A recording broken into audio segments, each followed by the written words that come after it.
Well, I definitely did not expect that, by the way.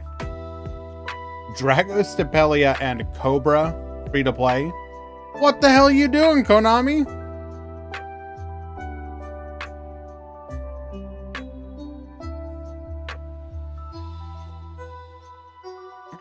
Hello, everyone. If Starving Venom doesn't come through a Limit 1 bundle, game dead.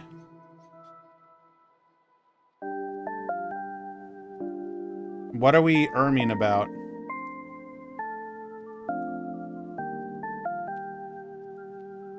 Did I miss something?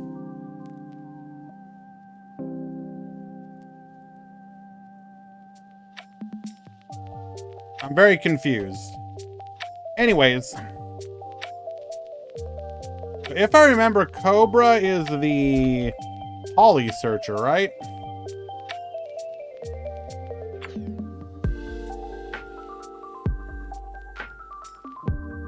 If this card is special summoned by the effects of a Predaplant monster, you can add one Polymerization spell card or Fusion spell card from your deck to your hand.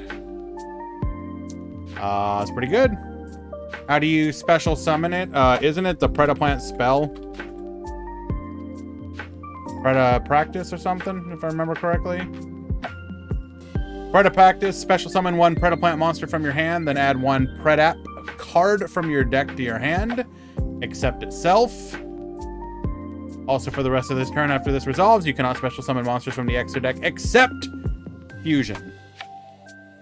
So you get one, you special summon a card from your hand, and then you replace a card. So best case scenario here, you're special summoning the Cobra, getting to search, and then searching for, you know, whatever you want to normal summon, whether it's your Chlamydia, to fuse with your opponent's monster, using the skill to put a Predaplant, or Predator counter.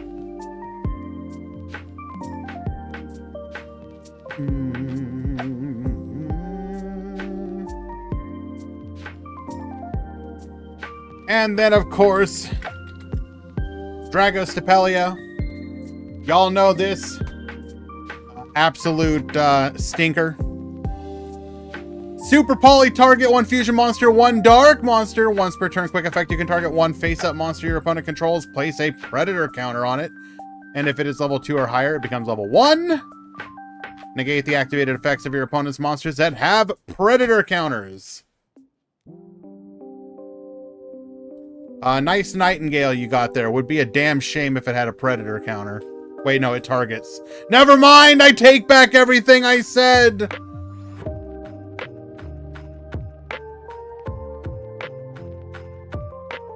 Delete the VOD. I didn't say something so stupid.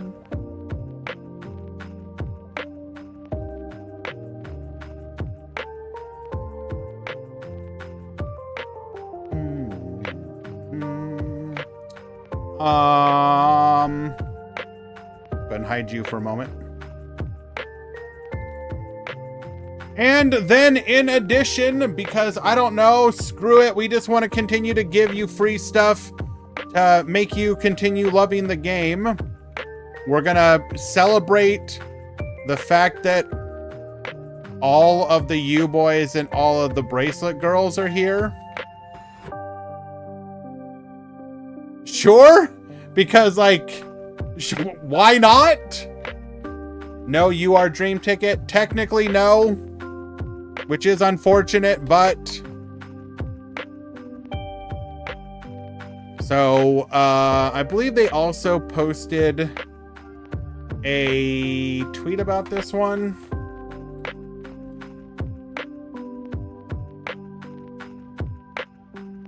Let me see if I can find it real quick.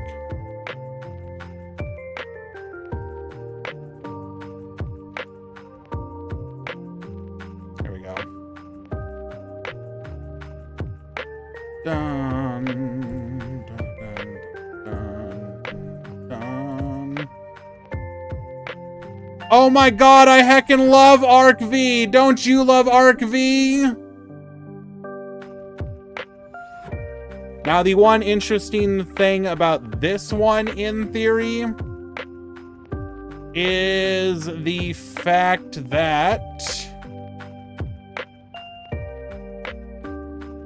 there will also be a campaign exclusive missions, or rather, there will also be campaign exclusive missions offering the new pack ticket item, which lets you pull packs from specific boxes. Now, this is kind of interesting for a couple of reasons. If we assume that it will be a 10 pull, like, doesn't that art show a 10 pull? Yeah. So if we assume that it's a 10 pull, and if we go by the plural, there will also be campaign exclusive missions. Does that mean more than one? Because 10 packs is technically 500 gems worth of value. So if they end up giving multiple of these, as long as they're from a box that you were going to go into anyways, that's pretty decent value. Obviously, it depends on what do they mean by specified boxes? Which boxes are you talking about, Konami?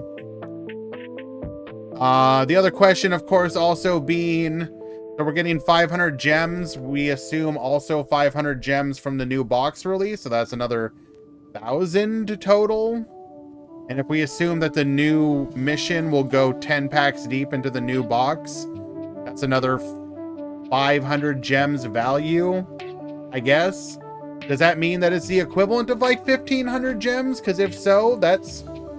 And if it's more than one time, could we be looking at the equivalent of 2,000 gems? Because once you start talking about the equivalent of like 2,000 gems, like, all right, now I'm a little more interested, but we will see, of course.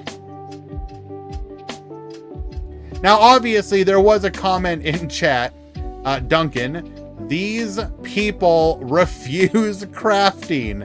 Yeah, pretty much. You could just avoid all of this by giving us crafting. That said, we have talked about it in the past that adding crafting at this point, like exactly like Master Duel, is basically not gonna happen. Just because of the way that it would require such a fundamental change to the economy of the game. But if they would just fix or update box chips faster and do more of these kind of releases where you're getting a lot of tickets, gems, pack pulls for free, etc. more often, it would ease things a lot. But, you know, it is Konami, so what are you gonna do? Let's go ahead and also make sure we announce to the Discord. We are live here.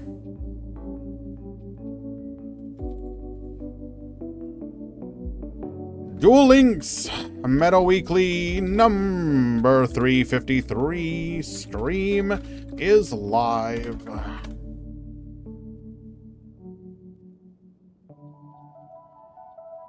How much... Bro, do I need to once again point out to you...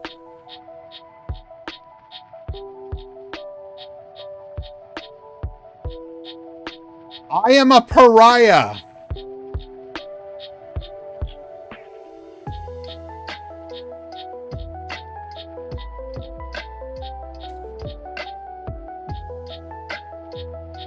I wander the world.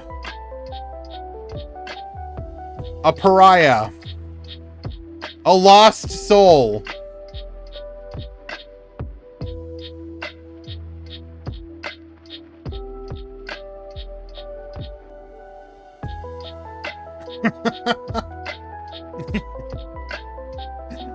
Oh my goodness. Now, it is kind of interesting that we already know that the box comes out on the 24th. So like, why did you not also just, what did I do? Well, I already talked about this, but I posted exactly 2 tweets at them. Both of them were on Max C's birthday. So 1 year ago today, I posted in response to their Max C birthday post, "May God forgive you, for we shall not." That apparently wasn't ban worthy, by the way. I survived a year. Got to this year's Max C birthday. And I responded with the Joker car gif with the Peepo clown. "We don't know how to balance our game, so here is a forever card band-aid." And apparently that crossed the line. Oh, Intern Coon did not like me that day.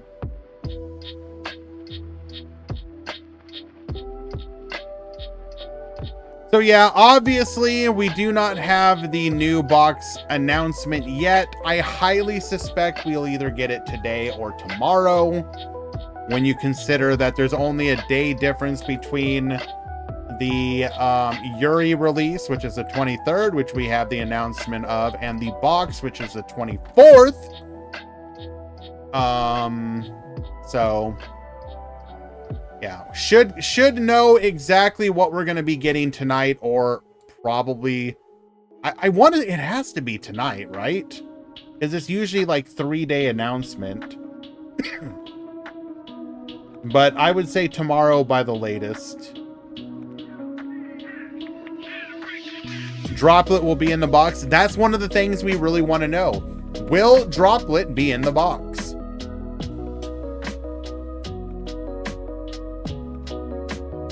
On a scale of 1 to 10, how hyped? Without knowing what else is in the box, how hyped am I? 6. Like, I'm not disappointed. I'm always going to be excited for new content, obviously. I really want to know if it is going to solve the bird problem, which remains, like, I'm skeptical on that one.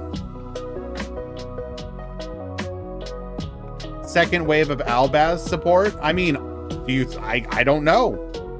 Are we also randomly gonna get like, if the box also randomly had Tri Brigade, I instantly go to a 10. Like, instantly.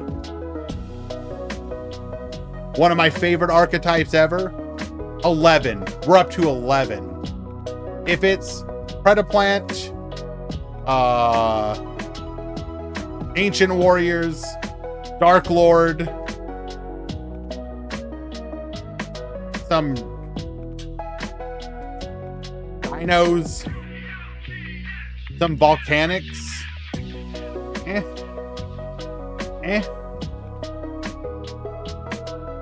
True, Draco, you're right.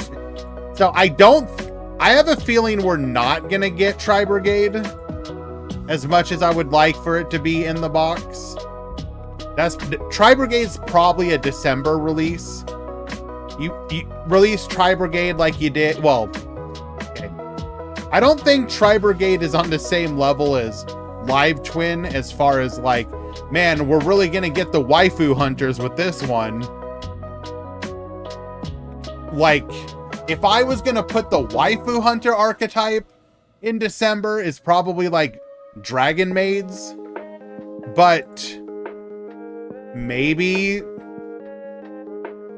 waifu. You know what I mean? You put the archetype that all the Gooners and Coomers want. I don't know Yu-Gi-Oh lore. Well, you see, in the lore, there's a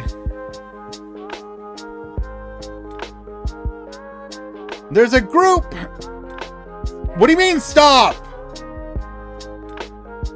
Let the Gooners... you know, I think we need to clip that one right there. Normally, the very serious tomato sores posting, and I quote, "Let the Gooners have fun."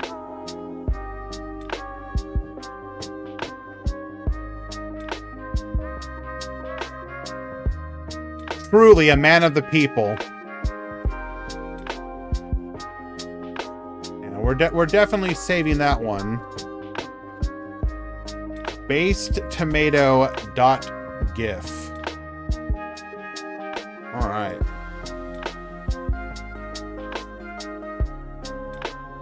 I know my audience.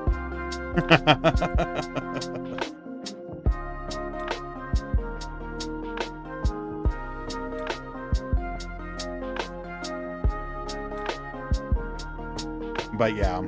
So, like, assuming we go based off of the kind of leaks that we suspected were coming.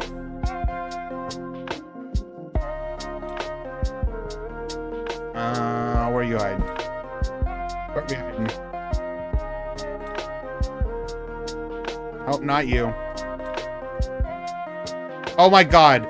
That's right. We're definitely not getting Tri-Brigade. Because we're also getting Cyber Dragon stuff. Oh my god. Okay. Like, in order of... Like, I think I'm weirdly... Even though I don't know if it'll do anything, I'm weirdly excited for the Ancient Warriors support. Because, like, 3 of these 4 cards are really good for the archetype. Like, insanely good. And I do wonder if it will be enough to actually make the deck a contender. Because, like, Lu Feng is crazy good. Dan Ying is really good. And Deception and Betrayal is really good. Like, Deception and Betrayal alone helps increase the number of cards that let you play through Disruption. I hate Ancient Warriors. They have walls of... They don't have that many... Like, bro, the text, it's not that crazy, bro.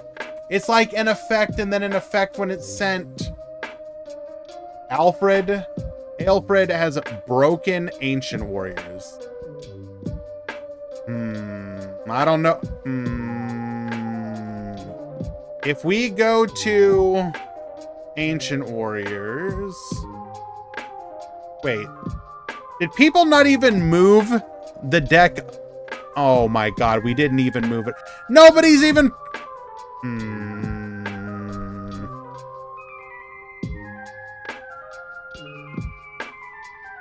Okay, quote unquote, please no ping. I am testing matchups right now with Law. All right. Keep your secrets .gif.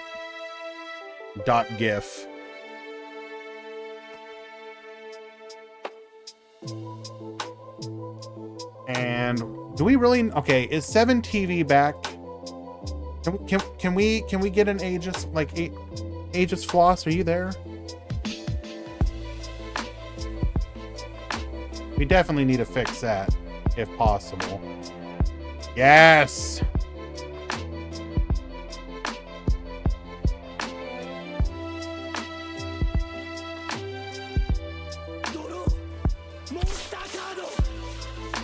What?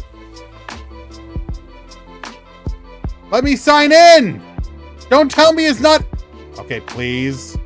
Don't give me an error. Use emote. Let's...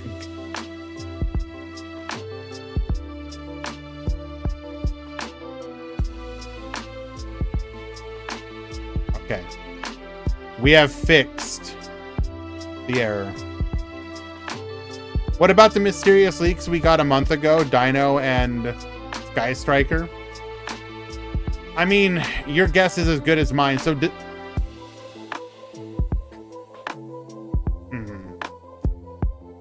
It's really hard to say just based on the fact that this already has the potential to be an extremely stacked box as far as what we're going to be getting in it, like the number of different archetypes they need to support.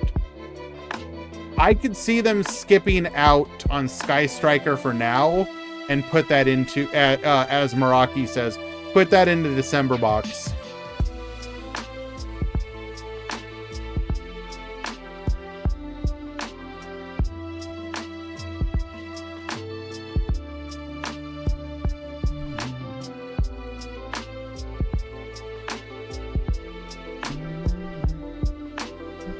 Is there any chance we get leaks for the box contents before it comes out, like tomorrow or something? Probably not.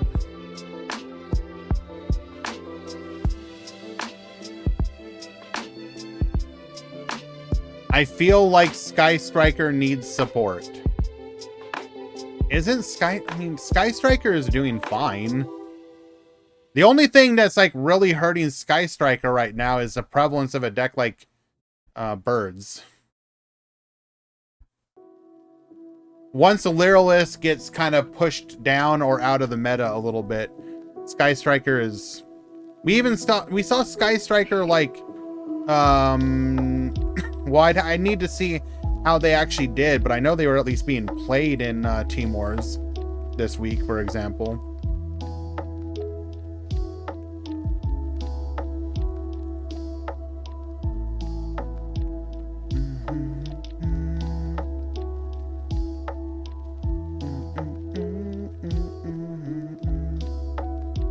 How does a deck on the tier list need support? Well, first of all, the tier list is always subjective.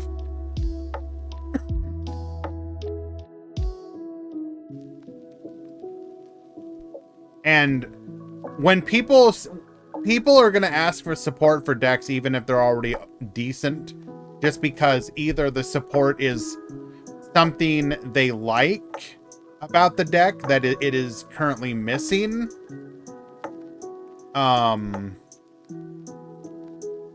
or the deck is starting to fall out of the meta and they want something that will keep it in, you know, something of that nature.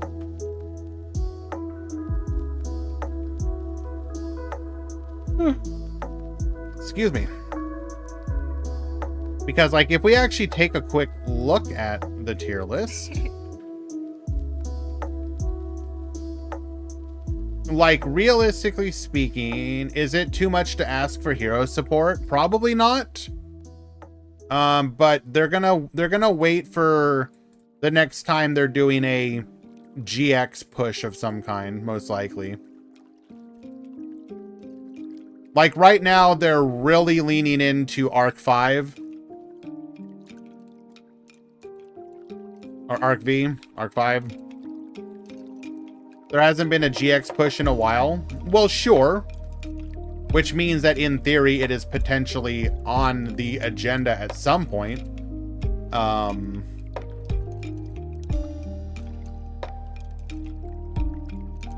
But, I mean, yeah, it could happen.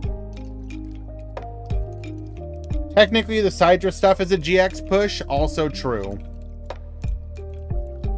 That's obviously not what people are talking about in that particular scenario. But,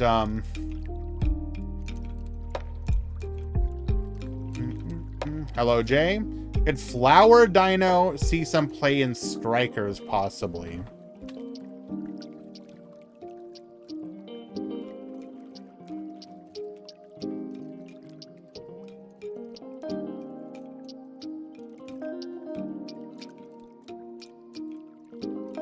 No.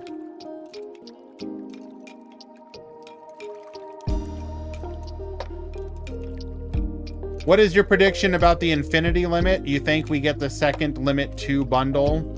Like with Widow Anchor? Absolutely not. Infinity's Limit 1. If Infinity is anything other than Limit 1, then God help us.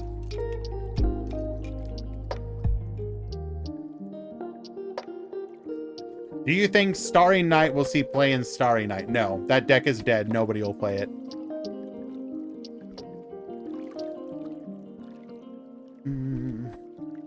Like, I don't think you understand just how scary like non-limit 1 Cyber Dragon Infinity is, because now suddenly Galaxy Eyes can run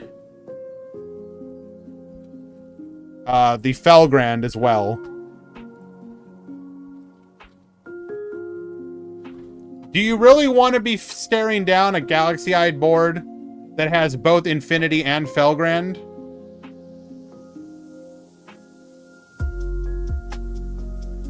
And what's the problem?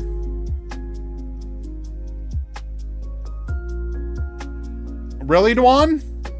Challenge accepted.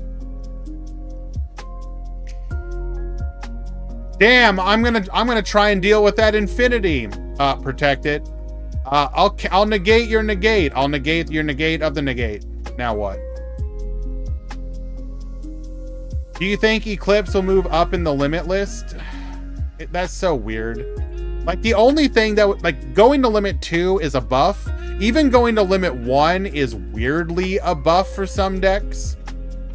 But I think it's like the only way you realistically hit that. But I don't know if they're gonna want to do that. Konami can be weird about that stuff, unfortunately.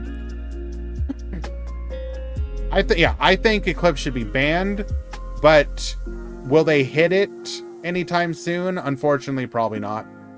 We're just gonna have to deal with it for a while.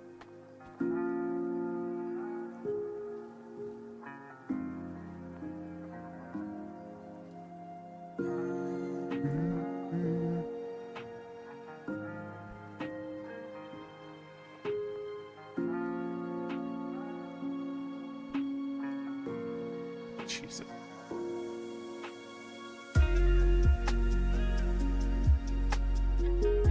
Oh my Jesus.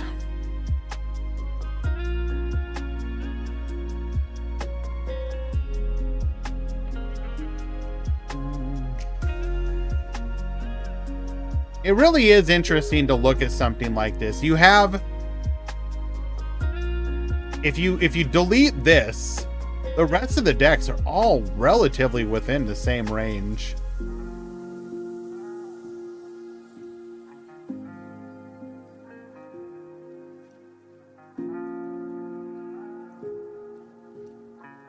Anyways, it will be interesting to see what sort of effect the upcoming box is going to have on the meta.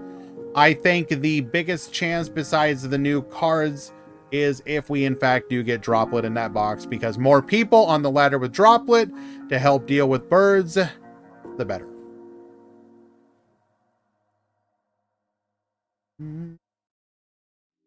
I mean, Jay, I don't think that is that crazy of a viewpoint. If we look at Bismuth's the information that he shared,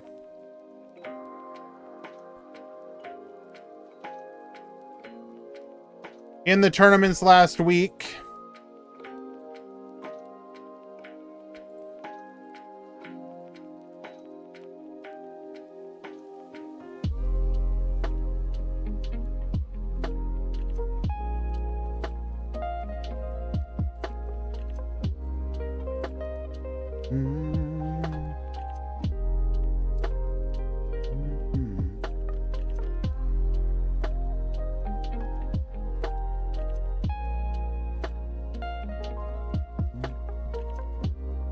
alrighty. Let's go ahead and get the tournament started.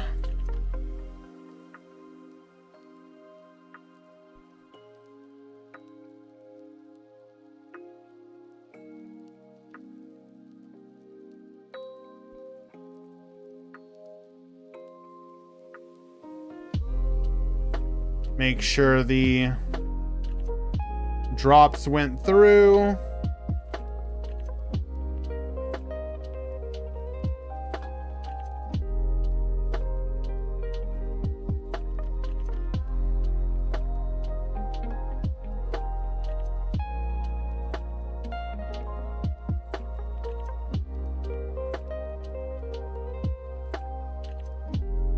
They did. Perfect. Start the bracket.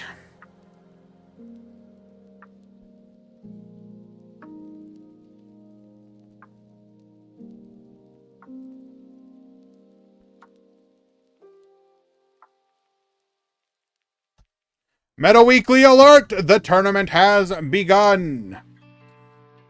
Zenzo, thank you so much for the follow, my dude.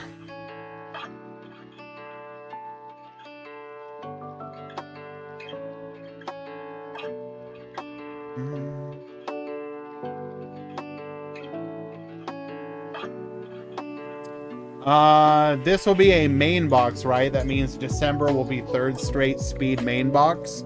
Most likely we will get a November speed mini as well, alongside a rush one, would be my guess.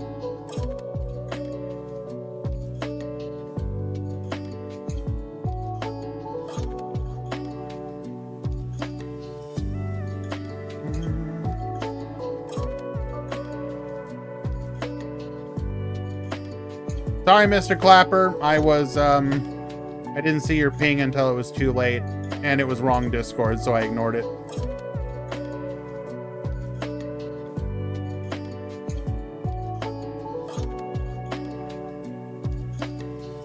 Alrighty. Well, let's go ahead and find our first match of the day.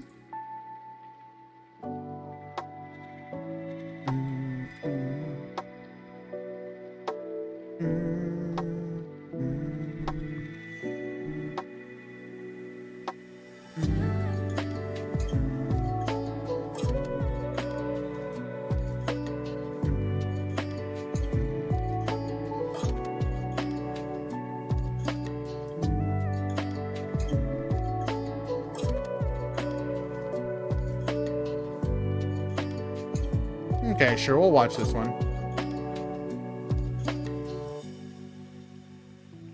Why this meta feels so long?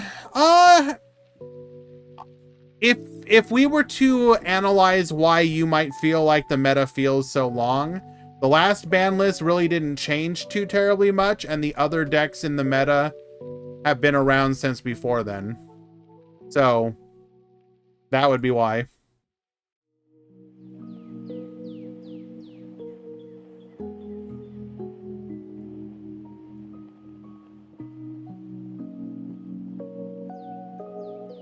Okay.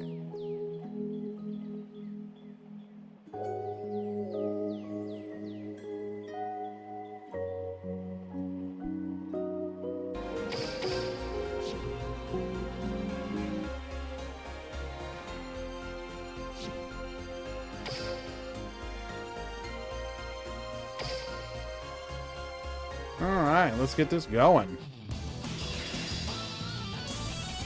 Hello, Morningstar.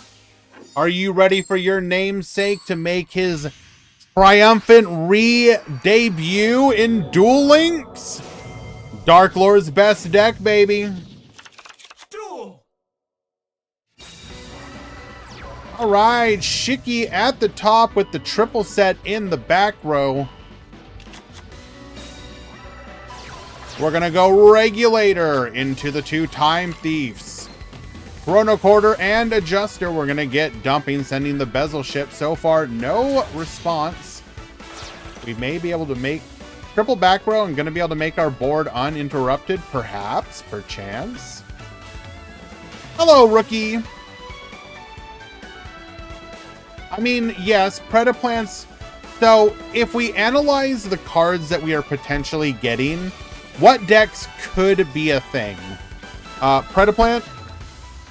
For sure. Some of their skills are actually really good.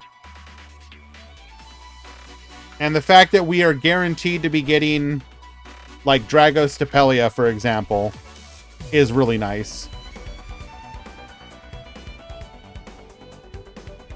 New Yu-Gi-Oh question. If I affect Veil or a monster and they tribute themselves to do an effect, are they still negated? Yes.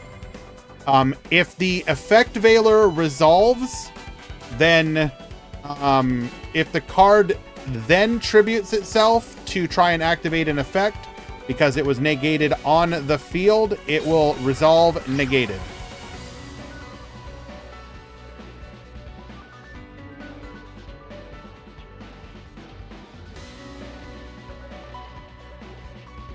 The only thing you have to pay attention to is whether or not the activation is a quick effect. For example, you can't really affect Valor Array because maybe I got it confused with Imperm. Imperm operates the same way.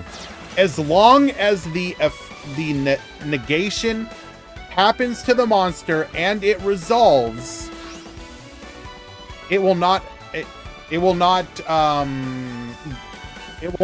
resolve if it then tributes for effect.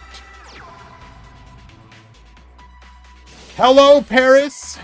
Thank you for the resubscription, my dude. When new box, get me out of this format 24th, we already know.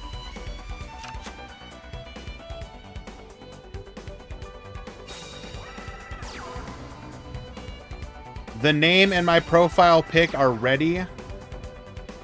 Are really a tribute for that Giga Chad fusion.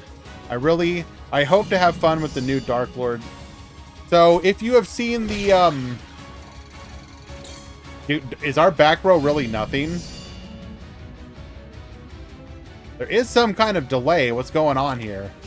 Okay, we got the IDP.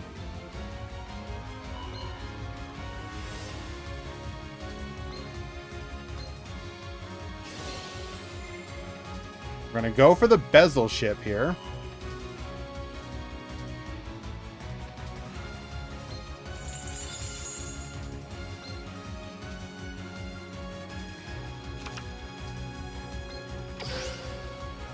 So we are going to be able to wall off here, except that the Redoer can now detach the spin. Which means that if we don't have anything else, this is still lethal.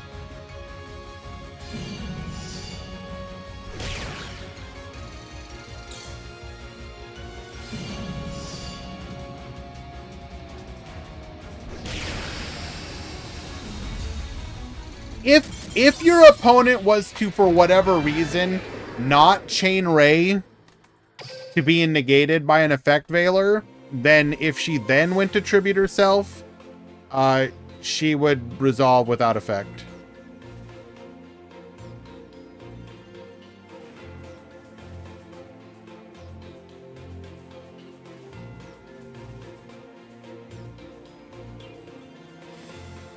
Hello, 369 Luis Perdomo. Welcome, welcome.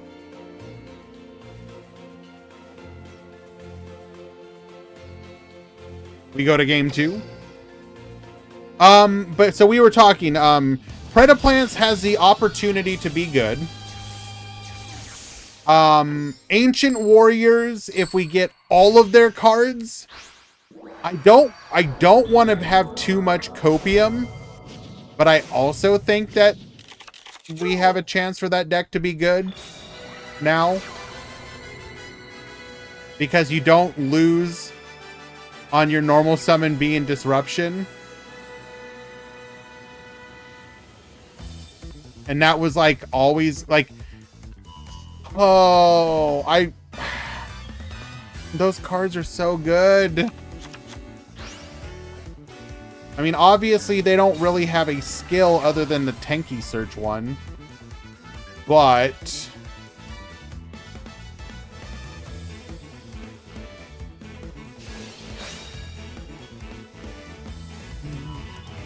we reveal ourselves to be on Spellbooks.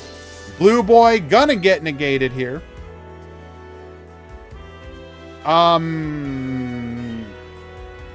I was skeptical about Dark Lords, but I guess in theory, if Dark Lords,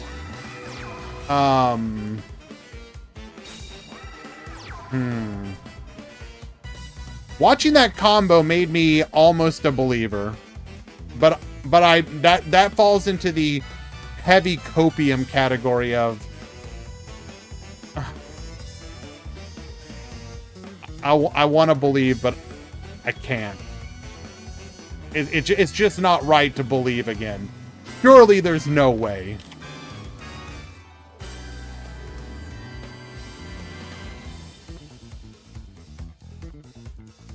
So for those of you that don't know, if you can set up the combo, which is a 1 to 2 card combo, you can set up a first Dark Lord summon with a board nuke.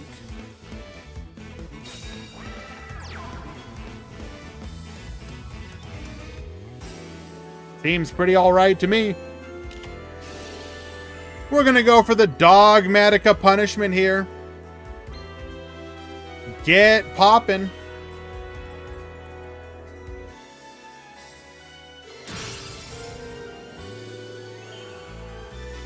Sending a Titanclad, which is gonna get crowed.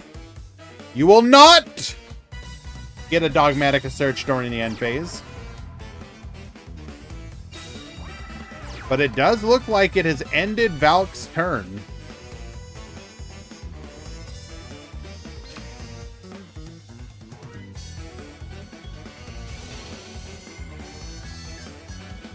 Grand Spellbook Tower activates here. We're going to be able to recycle our Spellbook card and then draw a card. Any hope for Odd Eyes? I mean, you look at the skill and it doesn't immediately seem super crazy, but is it an opportunity for us to have another Raging Pendulum moment? Probably not. I don't know. My gut feeling says no, unfortunately. Like, will it be a playable deck? Probably. So, draw 2 cards, neither of which does anything, so we do just pass the turn. Odd Eyes Winged Dragon is a horrendous card. Well, sure, but here's the counterpoint. Raging Dragon is also a bad card, but if you have a good enough skill, then your bad card can be good. I don't think the skill does enough to make it good.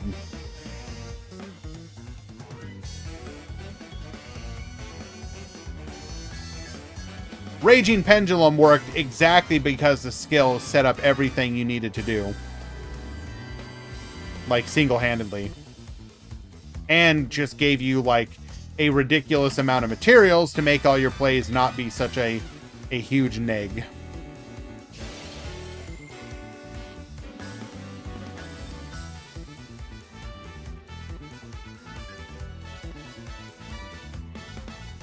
Am I wrong if I like Time Thief? No, why would you be? Time Thief is one of those decks that has a unique opportunity to actually be like rogue playable pure. Most people only know Time Thief exactly because of Redoer. If you show them any other Time Thief card, they're like, oh my god, isn't Time Thief is its own archetype? Wow, I didn't realize that. You know, the fact that the archetype got to actually have a moment of rogue viability is, as always, one of the neat things about the dueling skill system. Now, obviously, it would be nice if archetypes like Time Thief got more support.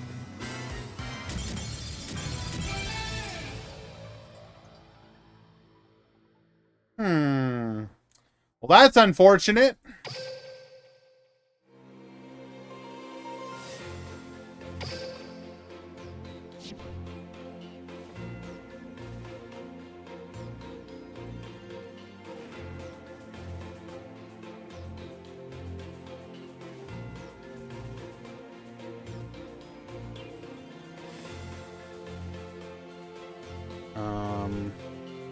For future reference, if you need to post a screenshot of proof, do so in the event help chat. Thank you.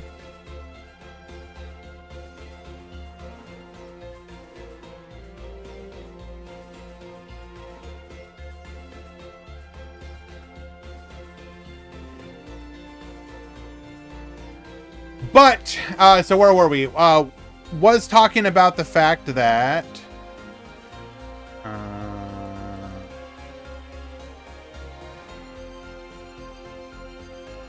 once again,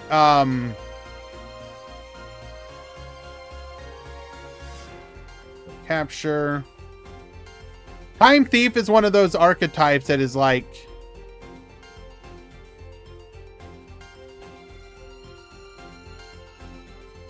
Konami developers went, okay, cool, here's a couple cards, and then we will literally never touch this archetype again. You get your 14 cards, and that's it. Goodbye forever.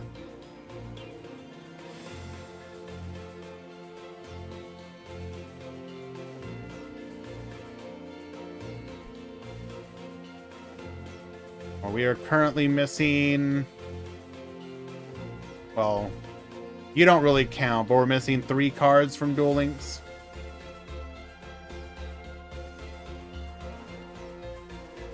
How can you enter this tournament? So, Yuki, hello, and welcome.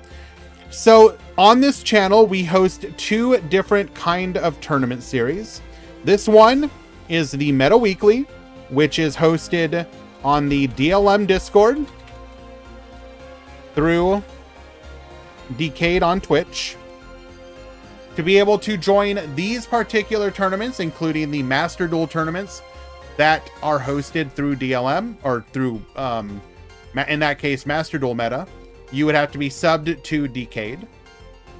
If you are interested in other tournaments that we happen to host, we have our own Discord, which you can join and find sign-up links. Typically, we host, we have the Meta Weekly on Monday at 2 p.m. Eastern, and that is through DLM. And through our own Discord on Wednesday at 2 p.m. Eastern is the Grand Prix, which is the which is our Speed Duel tournament. Saturday at 5 p.m. Eastern is Speed Duel through Acceleration Gate on Twitch. And Sunday at 2 p.m. Eastern is Rush Duel. That is our current schedule. So you can find more information there. If you are ever interested in tournaments in general, you can simply go to Duel Links Meta, go to the main page, click on any one of these tournament series. So, for example, if we scroll down, let's find one.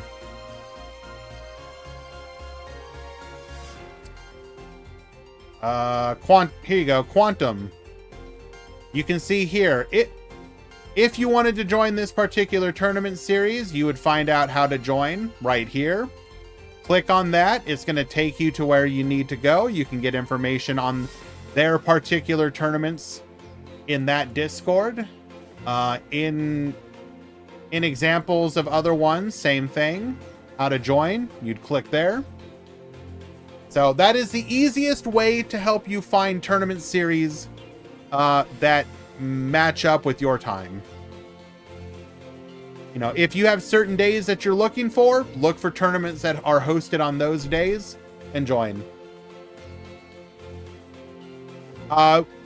Duel Links is pretty lucky that you can find a tournament on almost any day of the week. Now, if you have an unusual time zone, like maybe your time zone aligns more with like the Asian region, a lot of Japanese tournaments, for example, or Asian region tournaments in general, are not hosted, or not as many of them get posted to DLM. So there are, you might be able to find players that can direct you to those. I want to say they sometimes use stuff like, what's that website called? Like Tunamel? I don't know exactly how it's spelled. There's like a website a lot of them use.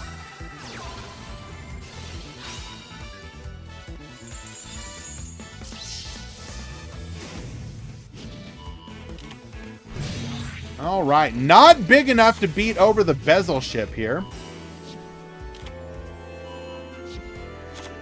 Do I stream Master Duel? No. I do play Master Duel on my own free time. But when it comes to hosting or streaming Master Duel, my main focus is on Duel Links when it comes to that.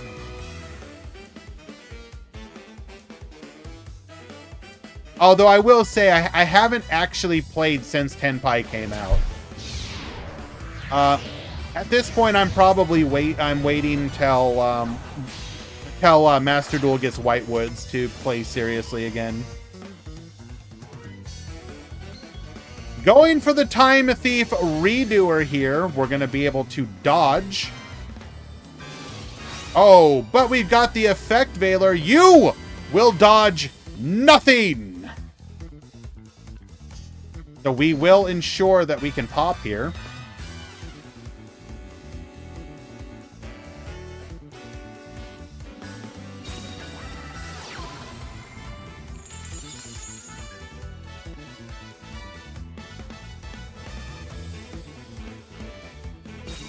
No Shiranui. We don't have the breakdown yet. My fellow tournament mod who would normally do that is busy at the moment. I'll try and get to the breakdown in a bit, but I wanted to focus on actually being here and yapping. So that is all of our interruption, although we will, unless we draw into... we probably don't have a Crow here. So we are going to get the Titanclad search. Go to battle. We are going to be able to take down the Ecclesia. Titanclad will trigger. We have one Ecclesia left. Yes. We will trigger here. Searching for a copy of Fleur de Lis, the Knighted. One back row.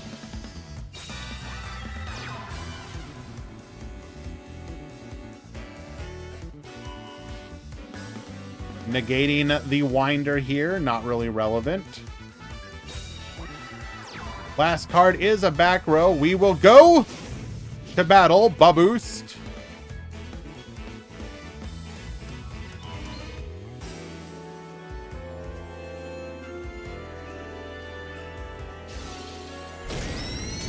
Successfully taking out the Winder. Boosting Ecclesia to 2,800. And that back row is nothing. Cheeky will take it. Due to that unfortunate DC in the previous game, which really did look to be in Valk's favor. Unfortunate. Yeah, I agree. Them's the breaks, though.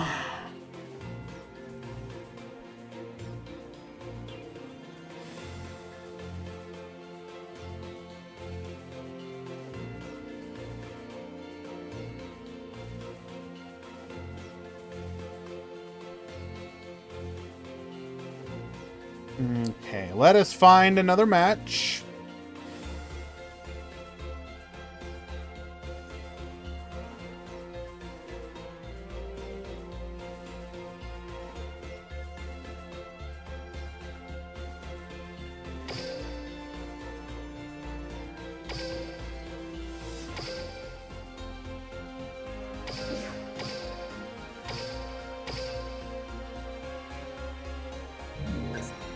Okay.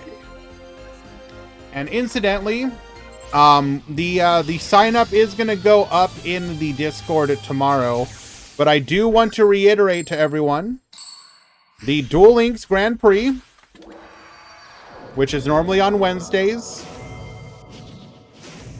will be moved to Saturday this week, so that people can play New Box.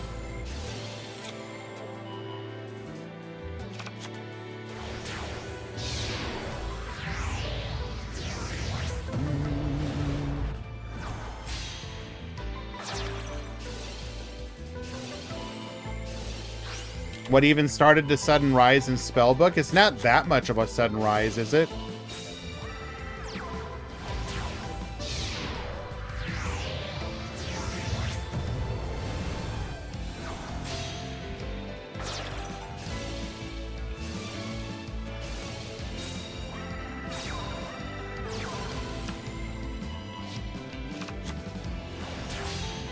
Okay, so we are going to go for our Recital, into our Robin, into our Nightingale. Going to go for Jamming Waves here. Widow Anchor, because our Nightingale is targetable.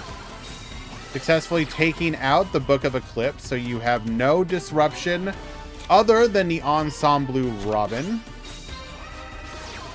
We're going to go for the engage here. Now, Robin, are you targetable? You are not. We do have 2 disruptions here. Goes for the multi-roll. Summon out the Ray. Robin effect. Ray will tag out. Going to go for the Kagari. Robin effect. But that will just bring the Ray back to the field and give us our Kagari back. I don't know if... Maybe we just let our opponent keep the Kagari there. Goes for the Afterburners. Gets poppin'. Engage number 2. We're going to go Shark Cannon here. Banish gets in for 2,300. Resetting the Shark Cannon. Resetting the Area 0. Pass back to you.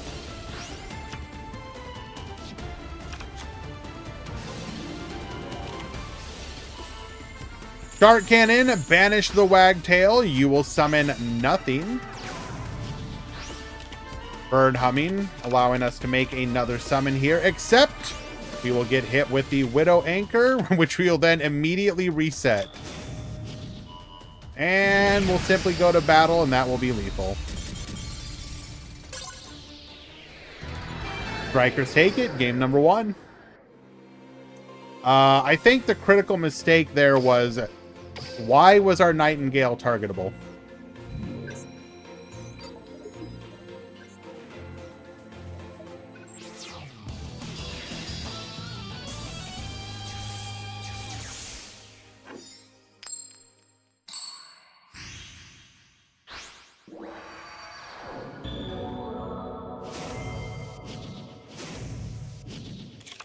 Duel! Okay, Bird's going first once again. Are we coping too much on Yuri? I don't even know how much coping is really going on. Like, my personal response to Yuri is, huh, a couple of those skills are pretty good. Huh, we're getting Dragostapelia as well. Dang, that's actually pretty decent. Maybe this will actually be an okay deck. Like, is that coping? I don't think people are going like, Predaplants are going to save the meta game. I think most people have been like, oh, this deck might actually be pretty decent.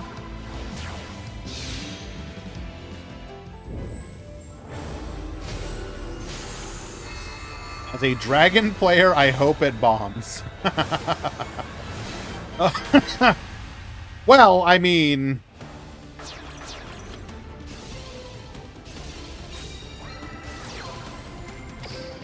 Okay, so we do have the untargetable Nightingale this time.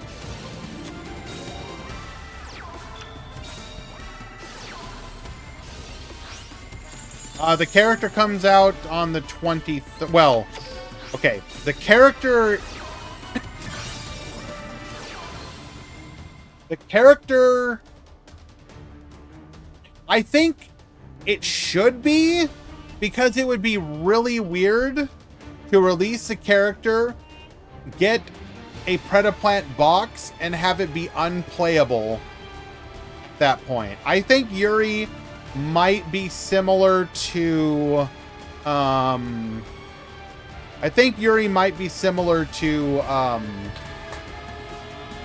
Sherry, in that they'll be, like, instantly available. Maybe I'm wrong on that one, but...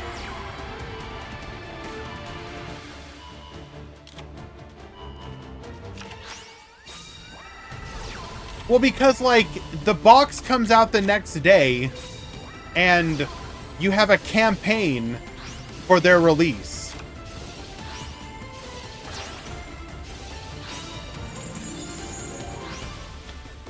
Random question. Do you have a favorite quote or scene from the Yu-Gi-Oh! Anime? Mine is when the random knight of Hanoi told Brave Battler, the only thing brave about you is that you're still willing to dab in public. Okay, that's a pretty interesting choice.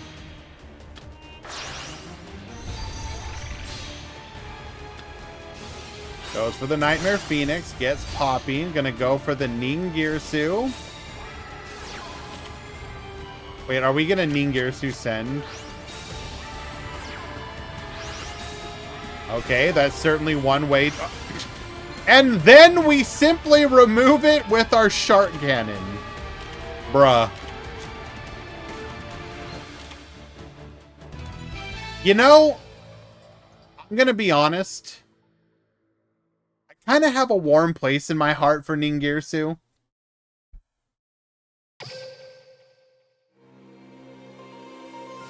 It feels like a non-BS version of Ningirsu. Alright, 2-0 victory. Very well done. Ding is based. No, Ding is in fact not based.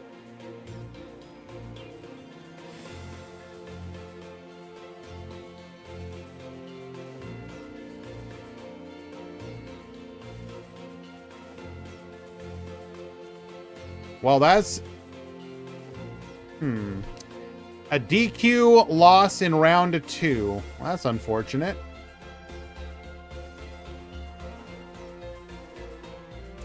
A quick reminder to anybody playing in a single elimination event, you do need to pay attention to your matches.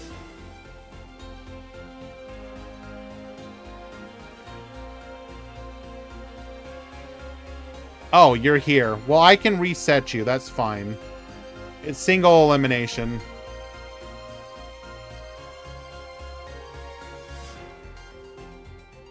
Jay and Shiki, return to your match.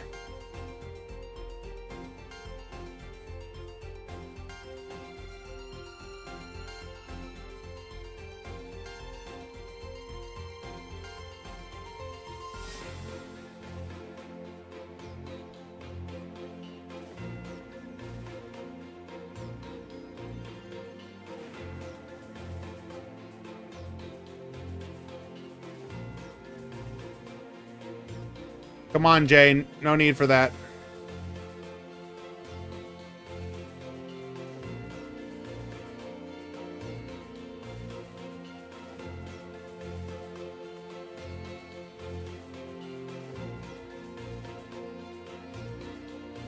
If you disagree, you can appeal to the head judge, but I'm going to tell you no.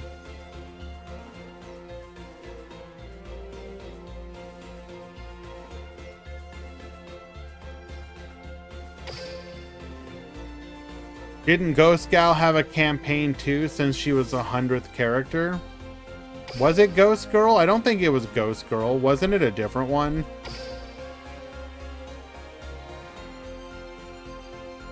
Duel Link's 100th character.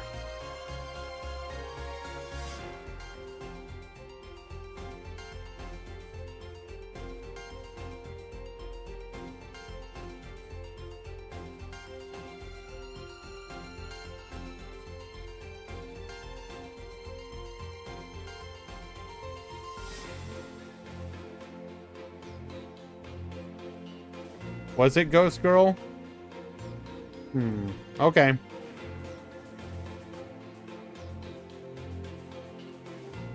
That's crazy to think about. 100 different characters.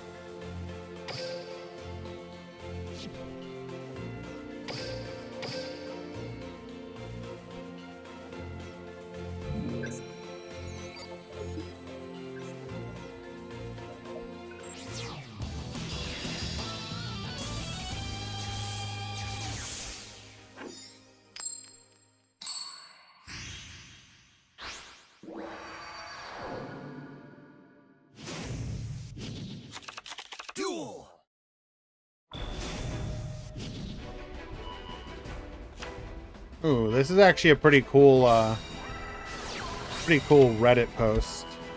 I want to bring this up.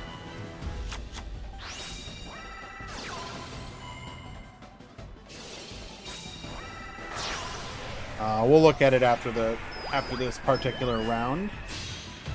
Alrighty, we got TG at the bottom. And this is going to be Sue Ship at the top. We are able to get to our Herald of Arclight. Going for a... Ooh, electing for our Shooting Star TG extension here. Modulating our level, we're choosing level 5 here. Gonna go for the Uni. Draw a card.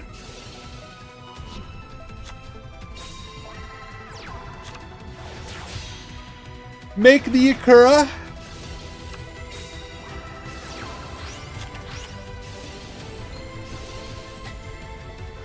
Methinks we forgot what Herald of Arclight does. Activating Painful Decision, which would send from deck to graveyard, but Herald of Arclight says that goes to the banished.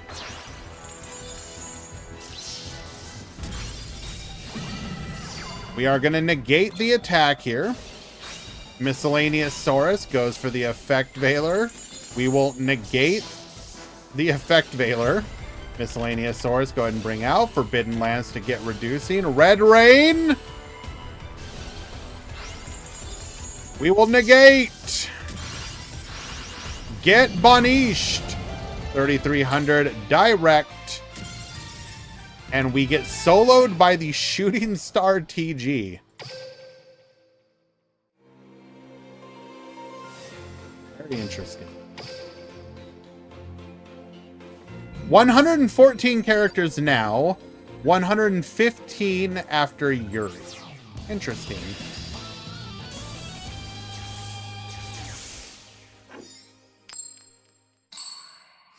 Red Rain is a really fun card. As someone who's been playing it a lot in Wind Witches, Duel. I love powerful traps that have a chance to shine when normally they don't. So historically, some examples of one besides Red Rain that I've really liked is Barrage Blast. Barrage Blast is just like Red Rain. I love when a card can be thematically appropriate, but also incredibly powerful. I wonder if we will have a campaign for 150. I mean, first of all, 150 would be... If we're approaching 8, if we're going to be at 115 at about, let's say, approximately 8 years.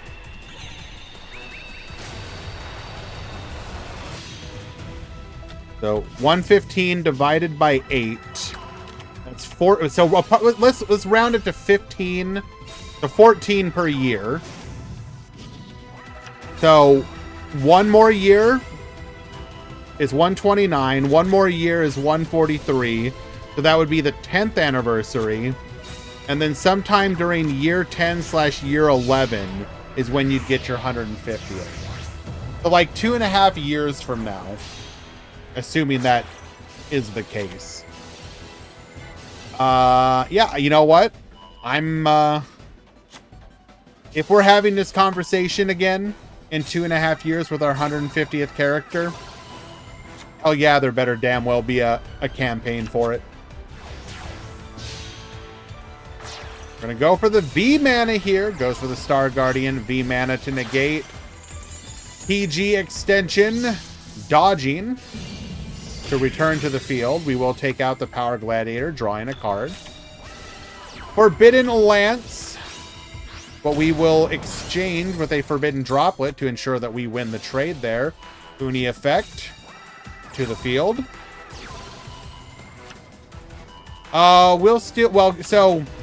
Wednesday, if we do something... I mean, I do plan to still stream. It might just be a little bit later because I also have a dentist appointment on that day. Now, to be fair, the dentist appointment is at 8 in the morning, and normally I start at 11. So there's a good chance I'll be home before I would even start. But I also may be, like, numbed up and walking like this a little bit, like, you know.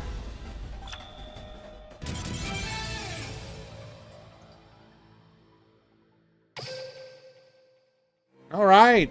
TG with the 2-0 victory over Suship.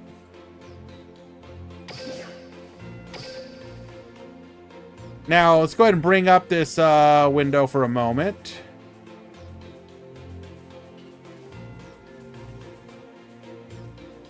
So, somebody broke down all the characters up until Ghost Girl. Obviously, we've gotten more since then.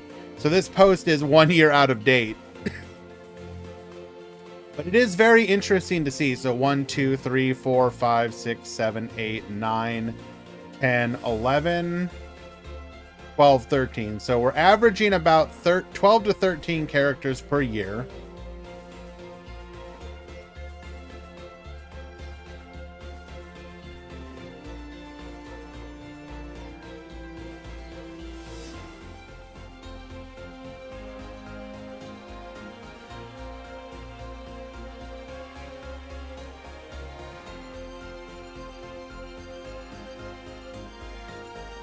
So in the first expansion, 54% DM, 46 GX.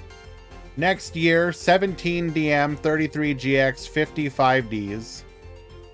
Next year, 8% DM, 33% DSOD, 25% GX, 33% 5Ds. 0% DM, 33% DSOD, 17% GX, 17 5Ds, 33% Zexal. 8% DM, 0% DSOD, 8% GX, 23% 5Ds, 15% Zexal, 39% Arc 5. And then that's going to continue, 25% Zexal, 17 Arc 5, 33 Vrains, and then the final one they have written down here. Oh my, how many GX is there? 1.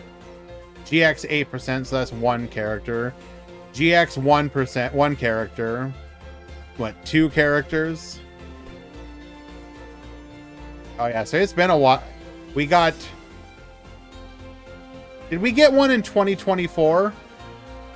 Did we get any GX characters in 24? I can't remember. So that's 2 years of no GX characters. What the hell? And then before that, it was 1 character. Well, DSOD doesn't really count. Come on now. All right, guys, name all the worst GX characters that we need to start getting right now.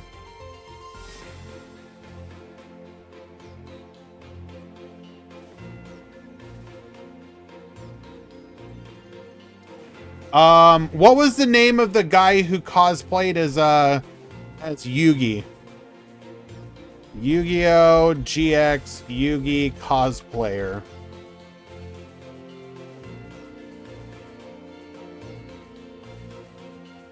You know who I'm talking about, right? Adrian Gecko. Wait, is that it? Is it 8? No, or are you just giving me an answer?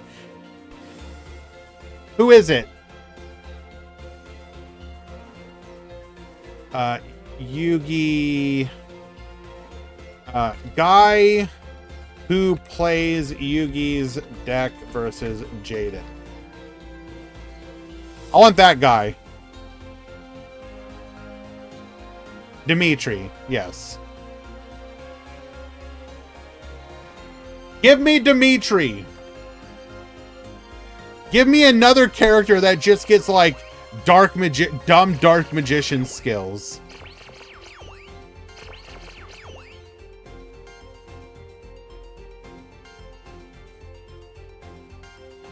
Why do I feel if I search this one, it's going to be a stupid character?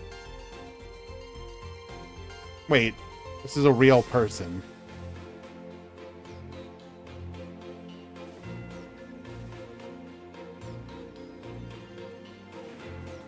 I want Dominatrix Jessie.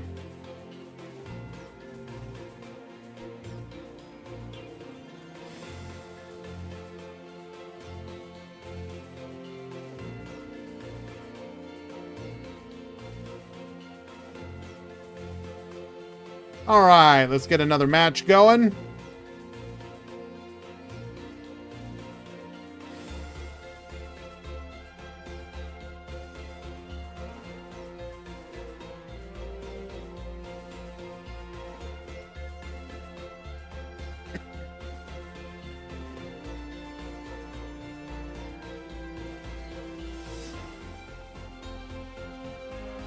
The guy that plays Archfiends, isn't that Darkness or something?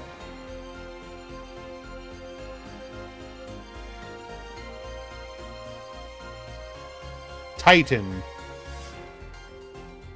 Why did I think Darkness?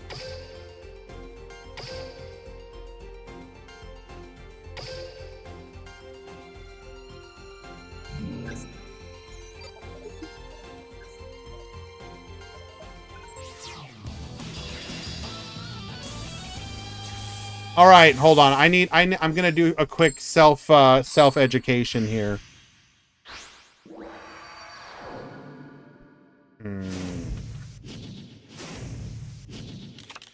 Duel.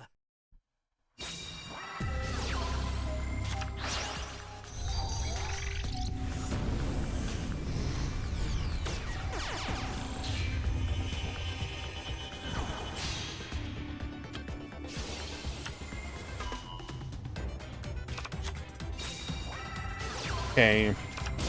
Wasn't there also, if I remember correctly, wasn't there a character in GX that plays the Monarchs?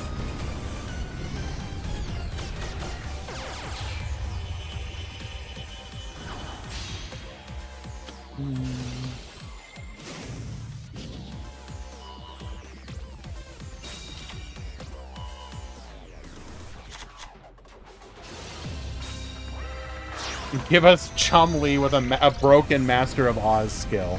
Yes.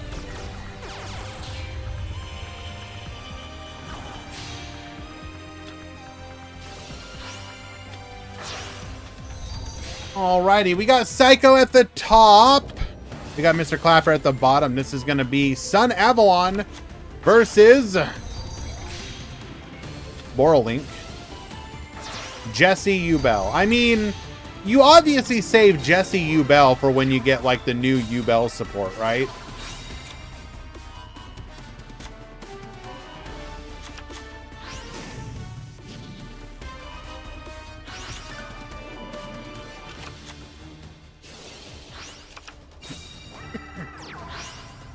Like, realistically, like, what are some of the ones that you could add?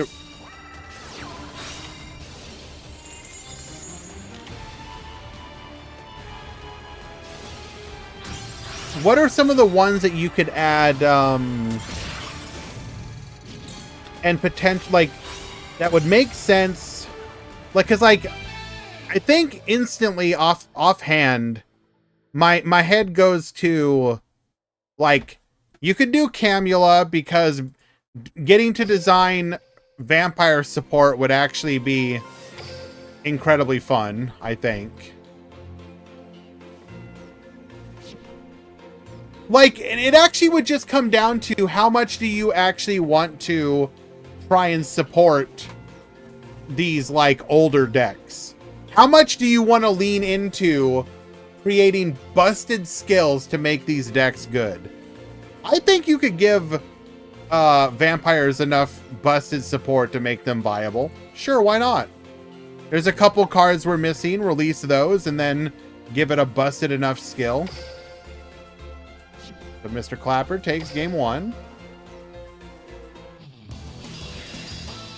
Atticus was always a fan favorite. Sure, but like, how many ways are you going to design Red Eyes to... Wait, Atticus was Red Eyes, if I remember correctly, right?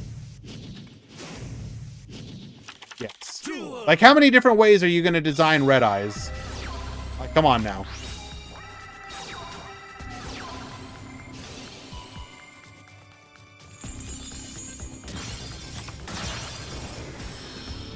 Thoughts on this?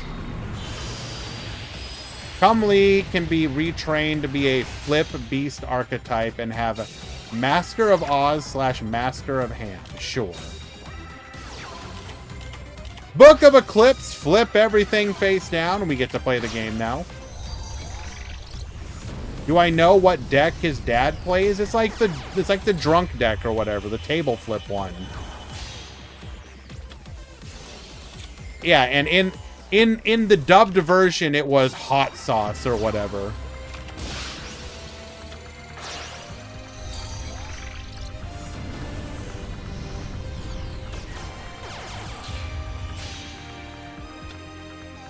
So we're gonna be able to make our... We have only one back row here.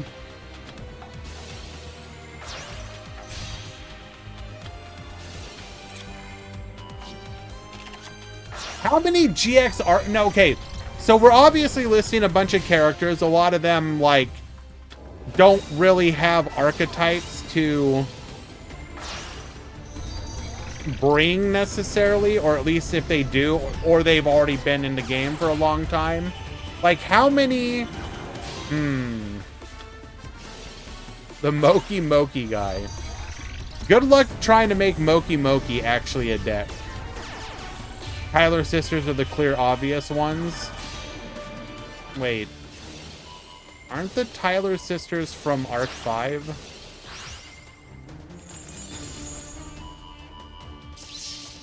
Or am I misremembering?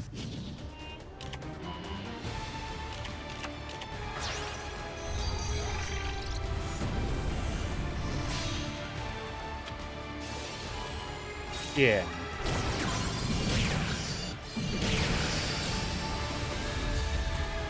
Even through the droplet, we're going to be able to find Lethal as our 2000 attack reduced Thrasher is still able to attack twice. Snake skill with Venonagga focus would be cool. Sure. Cloudian skill? Now you're thinking. Now you're thinking. Imagine being able to tell people Cloudians are meta.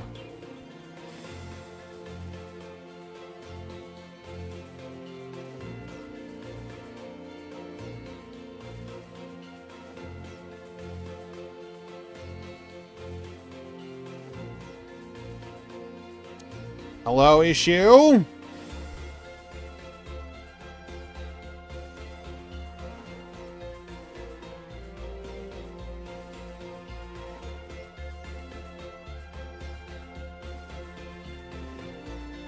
We go to game 3. We need the 4th Jaden form? I mean, sure, why not?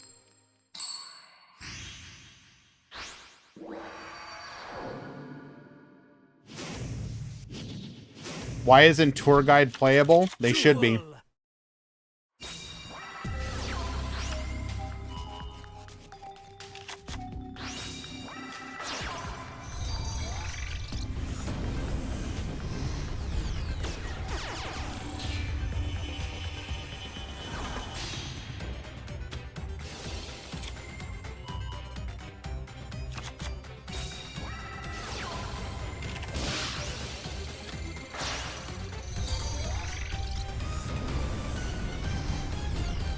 Spectator bug proof posted. Game is a restart.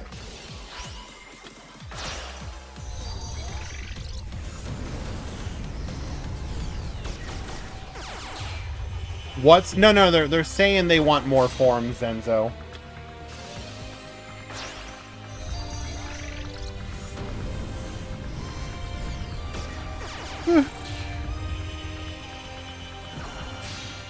Okay.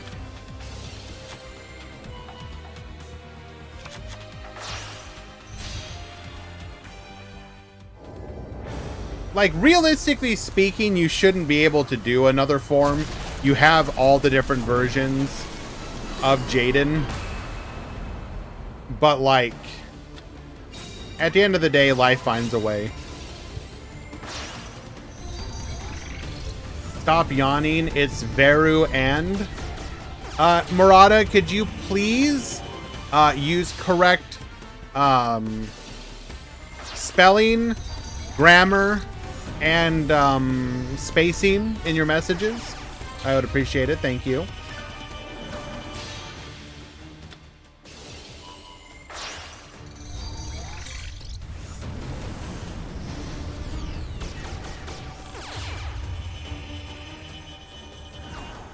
Okay.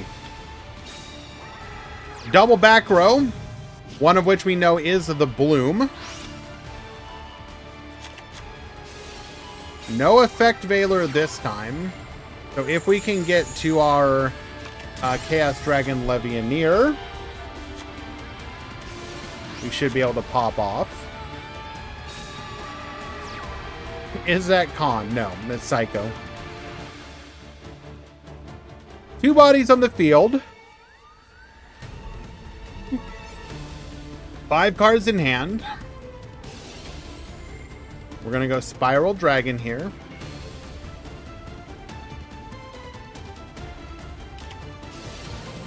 Book of Eclipse. Flip them all face down.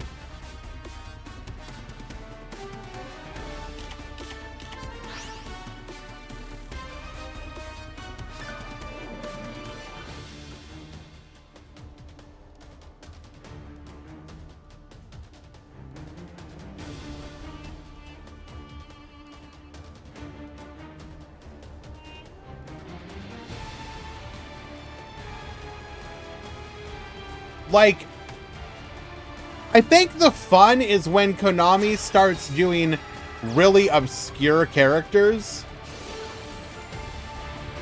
and gives them, like, skills for decks that they didn't normally have.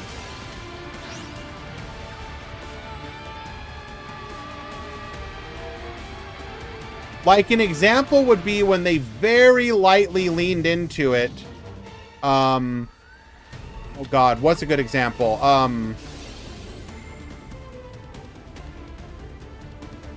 Well, no.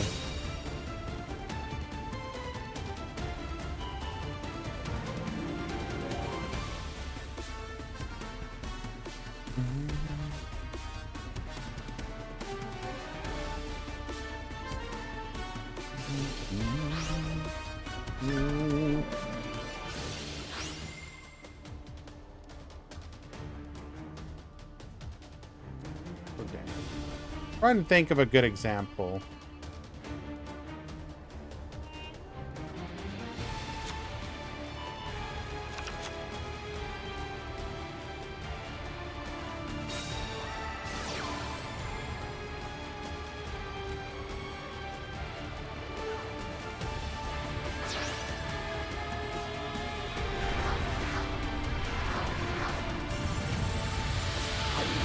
Thank you, Metal. Appreciate you, bro.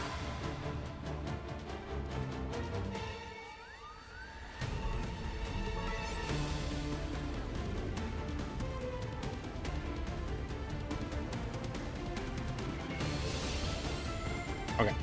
Sorry about that. So, one example is, Blair with Lightsworn. In one of the Tag Force games, if I remember correctly, she was given a Lightsworn deck. And so she has some voice lines with Lightsworn.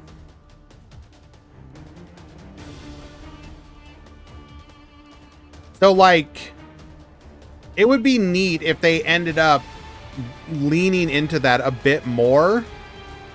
In the past, it was understandable that they didn't. But, like, I really wish they just would. Like, why not? Why not give those characters that don't really have a deck? Like, nobody's ever gonna play Maiden in Love. I'm sorry.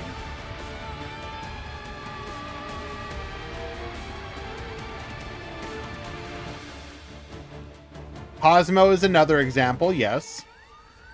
The problem with Cosmo is they ended up not giving Quentin any skills for it. You gave him voice lines, but then never made the skills.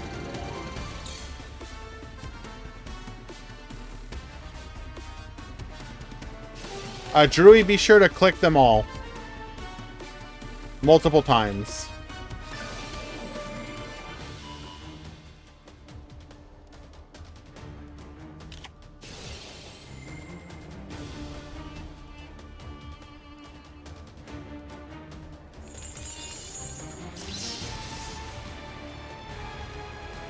All of your monsters are negated.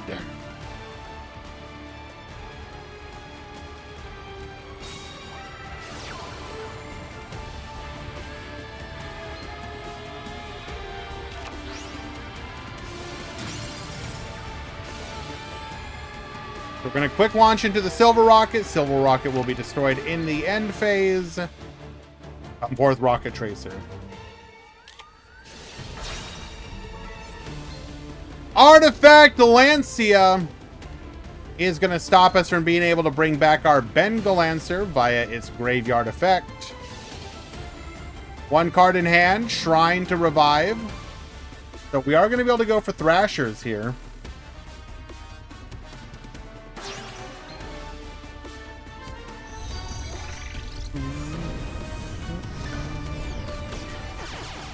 You mean something like Kalen having a line with Trishula? Yeah, pretty much. But I'm saying they should be willing to go even further. Like, there's no character with Ice Barrier, right? Choose a character and have them play Ice Barriers.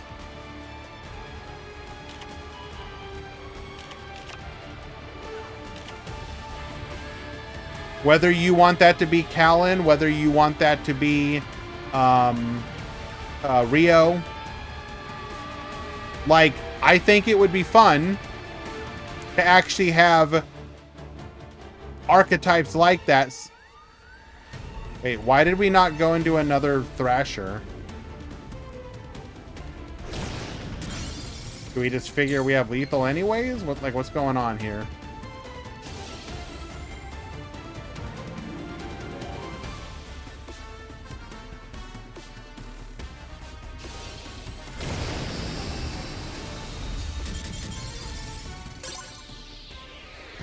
Baboose to 8,000, and that will be an OTK. Rio is a Mayakashi gamer. I mean, sure.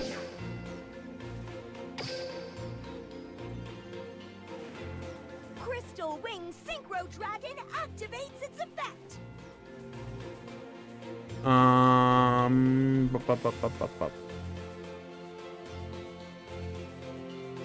Yes, legal.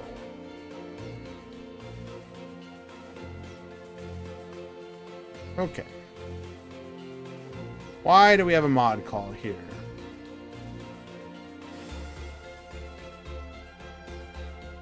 Hello, issue.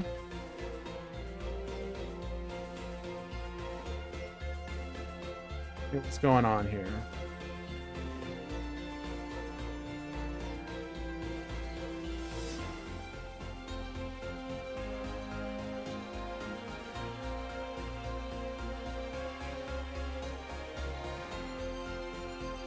Yeah, I can fix this.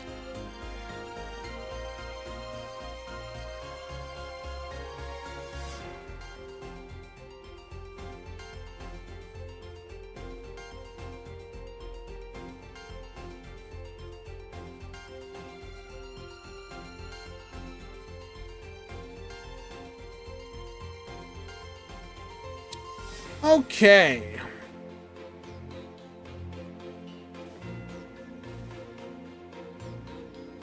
Let us find another match.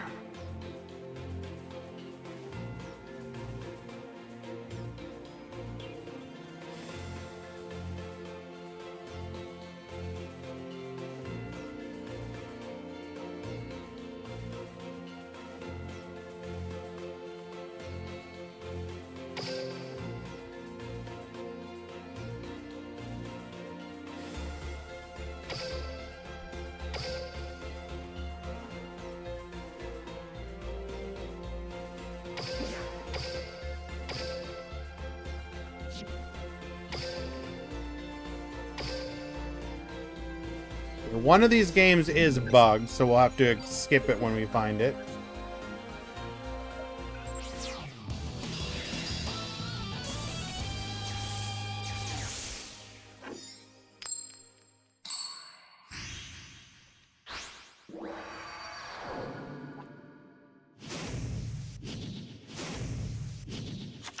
Duel.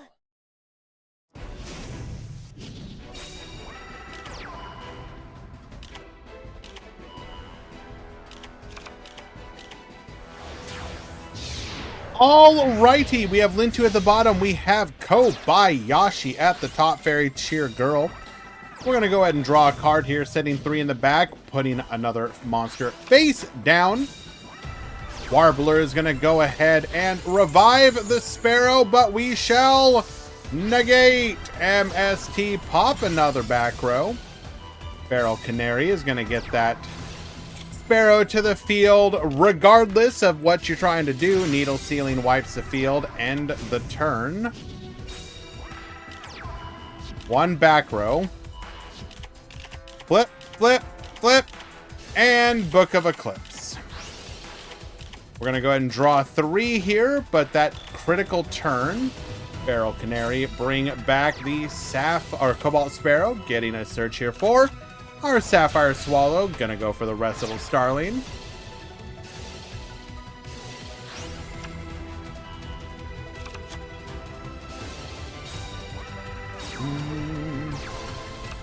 Wagtail searching for the Sanctuary here. Using our skill to get sending, so we can have another Cobalt Sparrow. Gonna go for our untargetable Nightingale.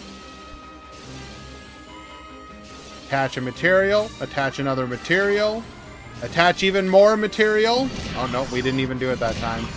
Didn't need to. Attack 5 times directly. Lethal.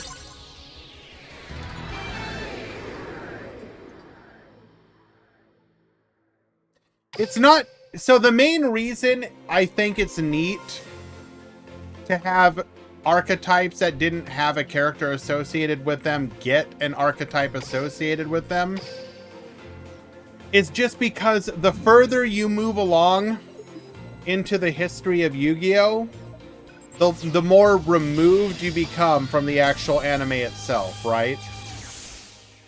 Just because eventually they switch over to Rush, so the decks that they're coming out with just don't have an analog character attached to them. But especially people who enjoy something like Duel Links, it is nice to be able to have a character that, even if it is not directly associated with it, think about how a lot of people do point out that, you know, I like to use Rio for my Akashi, for example, because it fits the theme. Being able to do that kind of stuff is nice. But again, the issue comes from the fact that eventually, you know, all the decks, there's just no character associated with them. So you don't get your cool anime moment. You don't get your cool, like, you don't get your voice lines. And some people, even if a lot of us don't care, there are people for whom it would be nice to be able to do that. New non-Rush anime next year. I kind of wonder what a non-Rush anime looks like at this point.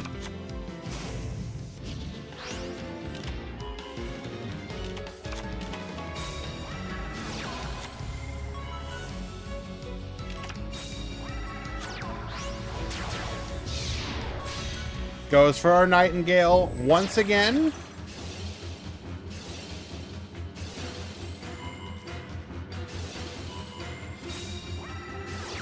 Goes for the Bird Sanctuary. Attack 1. Get hit by the Beaufort. And we will negate the Nightingale. 2 back row for us to deal with here, though.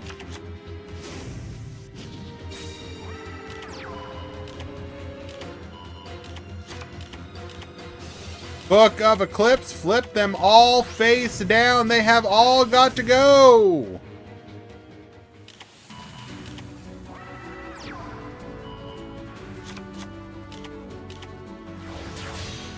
Goes for the... Oh, we made a critical mistake here.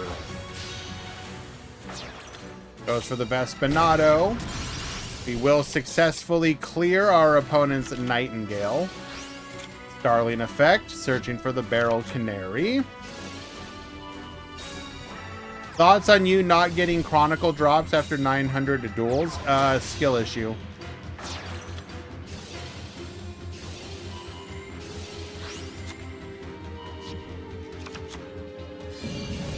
Buford number 2.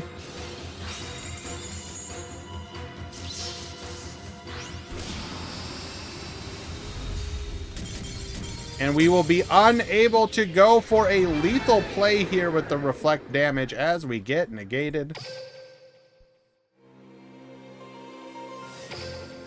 I think this is the bug, the duel.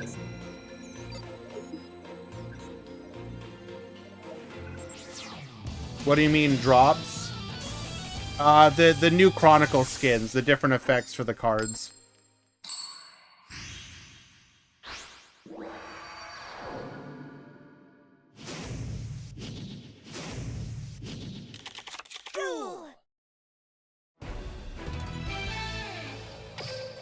Yep, so that's the Spectator Bug Duel.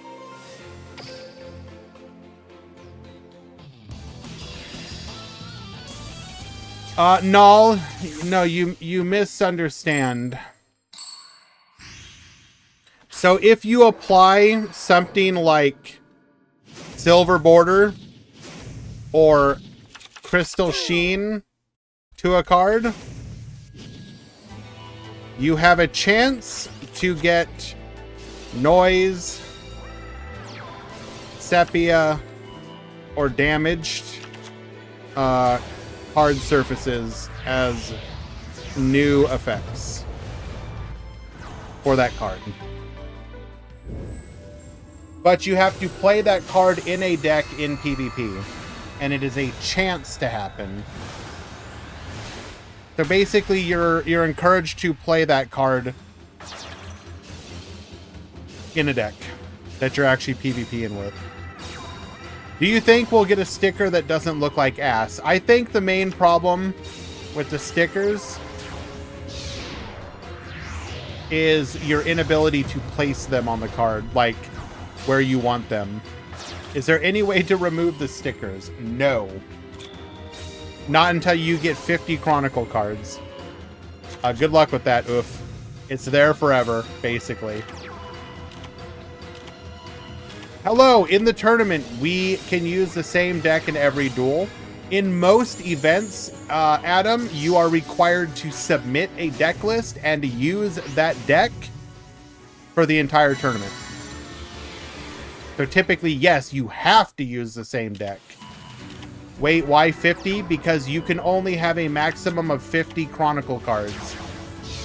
And once you get more than 50 Chronicle cards, you'll have to start getting rid of Chronicle cards. Art of Battle, no. I just gave examples of being able to get them with anything that you apply to the card.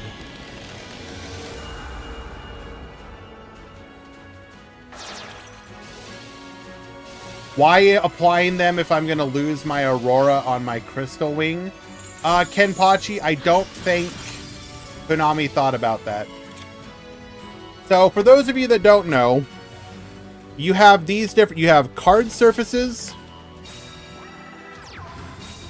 borders, name colors, and stickers. All of these can unlock new surfaces. So you are encouraged to spread out borders and name colors to the cards you want new surfaces for. I.e.,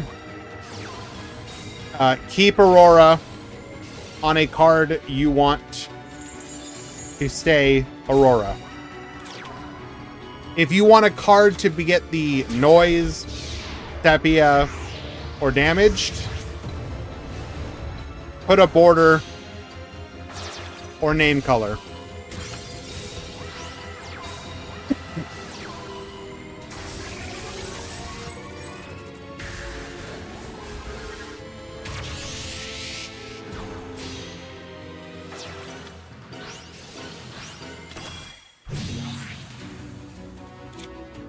Okay. We're going to chain the needle ceiling, wipe the field, take everything from the boy. Feral Canary brings back the Wagtail. Wagtail searches for our sanctuary. We're going to go for a Starling here.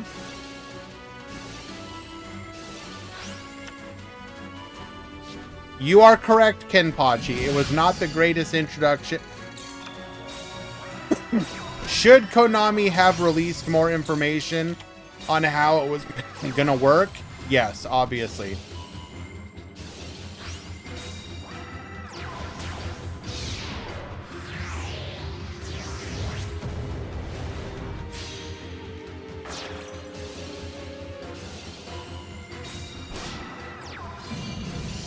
Buford, negate. Okay, but now we just died to the attack, Forbidden Droplet, ensuring that we will survive and we will not take any reflect damage. 2 back row for us to deal. Oh my god! We hit the lucky 1/3.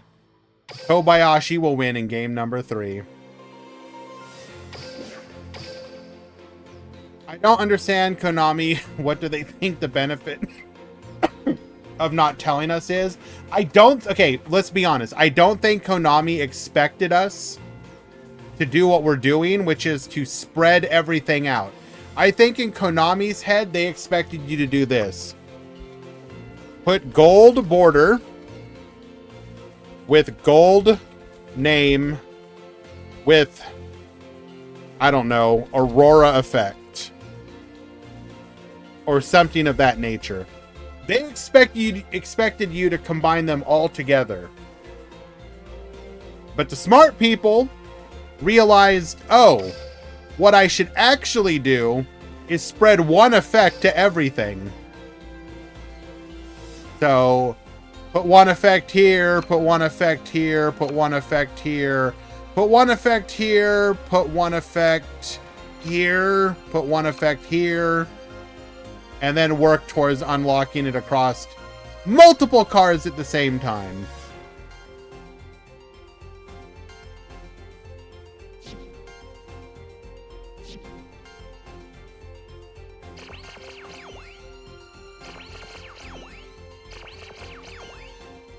That said, for all we know, it might be a situation where, like, I don't know how much information we actually have, but it might be that having border plus name plus surface is the maximum odds of increasing, whereas having just one effect is not.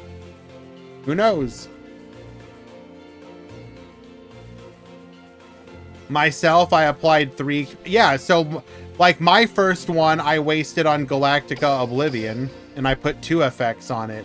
At this point, I regret it a little bit. I put the gold border and my first crystal. If I could take this back, I would. It looks good, though. It does. I don't disagree, but one of the things about the Chronicle cards is you're kind of, because you don't know how quickly we're going to get them, you're kind of encouraged to, do I hold on to them? Do I wait? Like, I was sitting there thinking, should I just hold on to all of them until, like, Tri-Brigade comes out, and then I put them all on Tri-Brigade, and then I could be that guy that on day 1 of Tri-Brigade, I'm just like, look at me, you know, MFers, look at my deck. My entire deck is blinged out. There will be people who have done that. And then there's also going to be people that are going to have done this. Let me see if I could find. I think I downloaded an example. Where's the War Criminal at? Did I save it on my phone?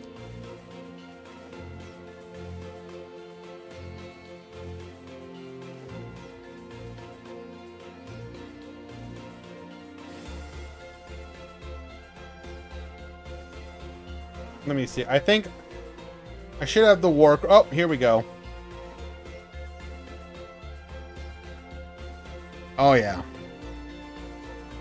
Oh yeah, dedicated war criminal right here.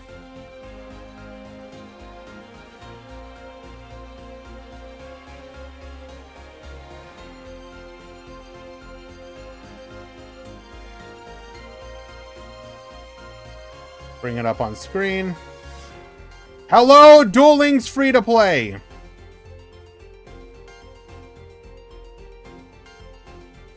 How do you do this?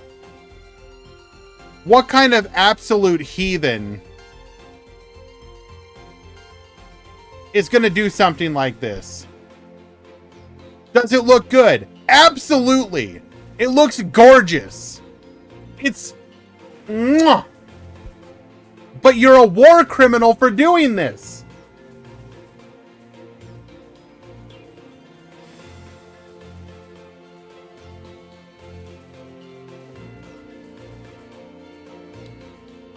Some of these people just want to see the world burn. Mr. Free to Play. Everyone, he already got a shout out, but I would like to reiterate. Go support Duel Links free to play. He is Big Pog. I absolutely adore him.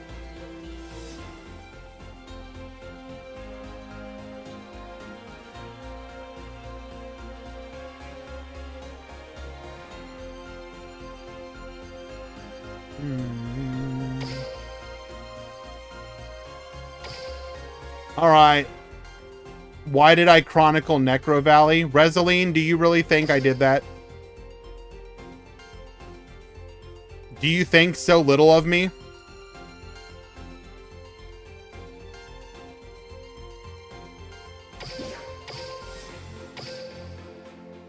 We hop into game number 3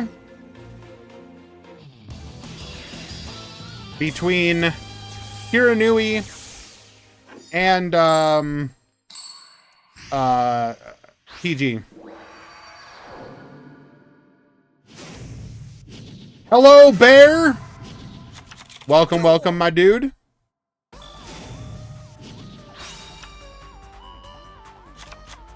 Alrighty, Lalau going first here. We're gonna go ahead and normal summon our Gozuki, get dumping using the graveyard effect of Spectral Sword, allowing us to go and do our first special summon of a synchro monster. Going into Vampire Sucker, we're gonna go into Samurai Saga. Smith is gonna allow us to search for a copy of our Samsara, one of the ways that we can survive in this bird-infested environment.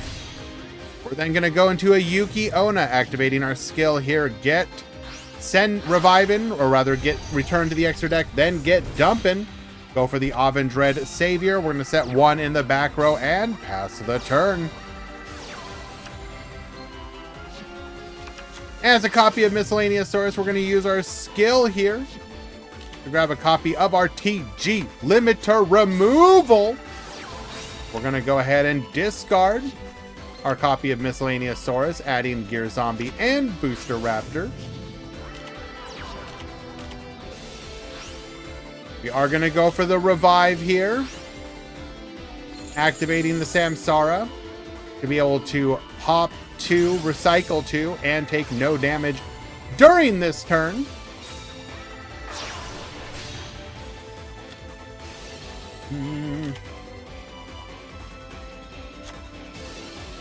I was the first to complain for Shira being too consistent and like too boring to watch.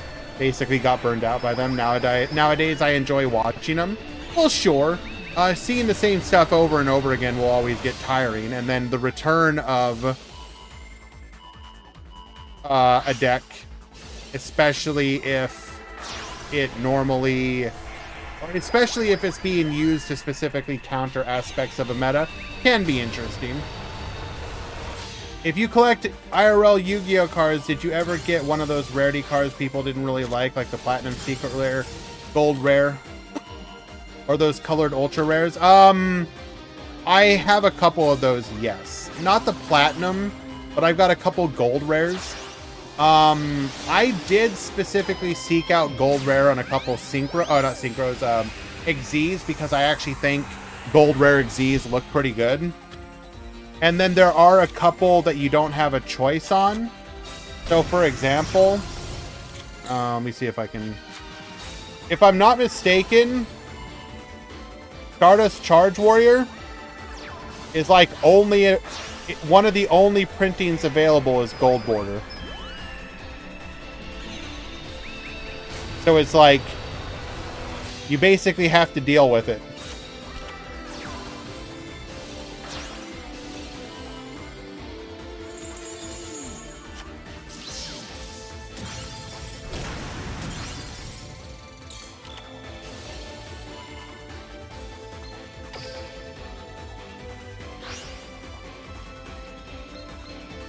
We're gonna be able to go for Shogun Saga here. Shogun Saga Baboost.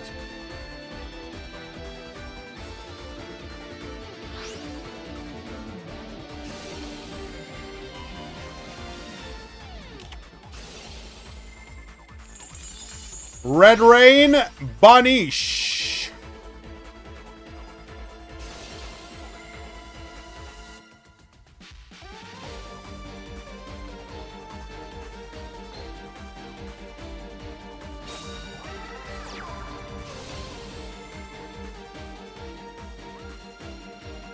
Delete the command? I can't do that, Murata. I'm sorry. The people demand it.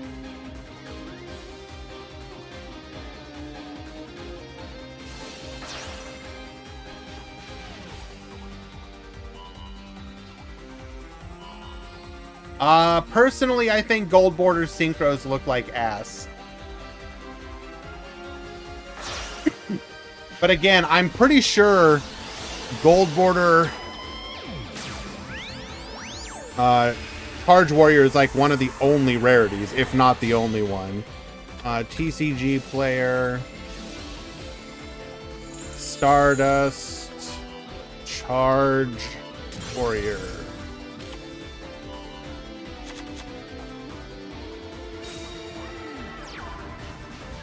Yeah. For some reason, Konami in their infinite wisdom have literally never reprinted this card.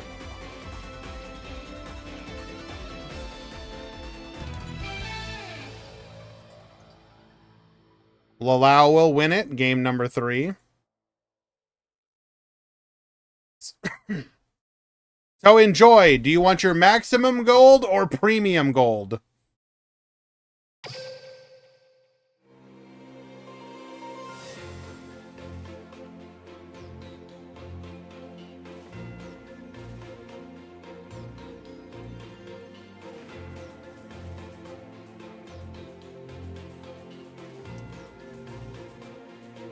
This card apparently has literally never been reprinted besides these two printings.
Excuse me.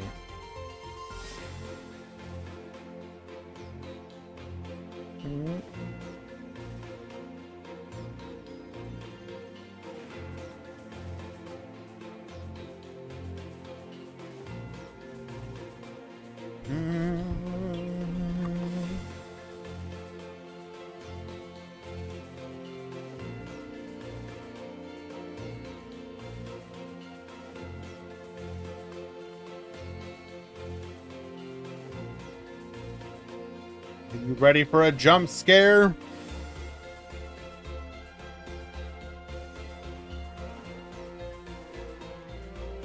Spooky!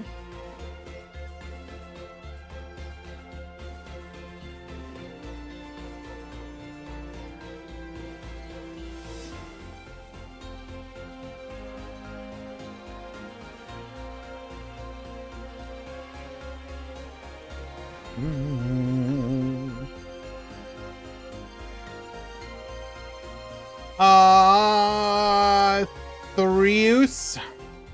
Thank you so much for the follow. Appreciate you.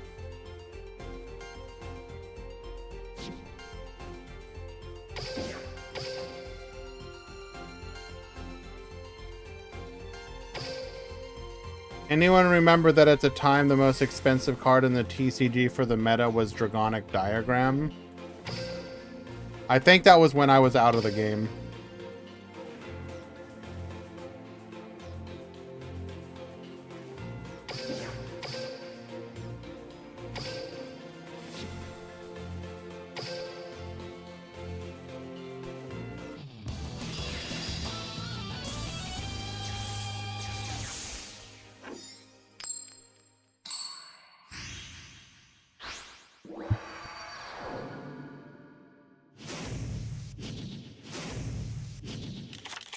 Duel.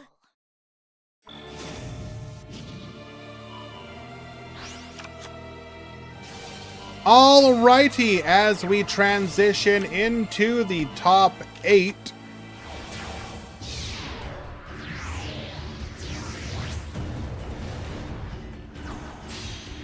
We have Bentai at the bottom. We got Yami at the top.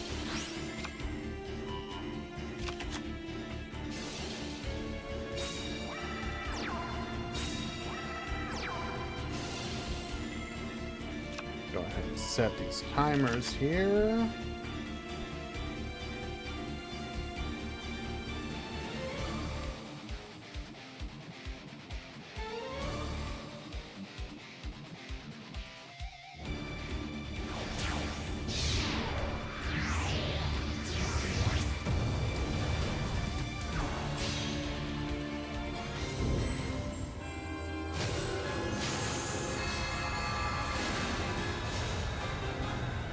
We are showing ourselves to be a dedicated bird gamer, war crimes detected, with our noise chronicled out Lyrilisk assembled nightingale.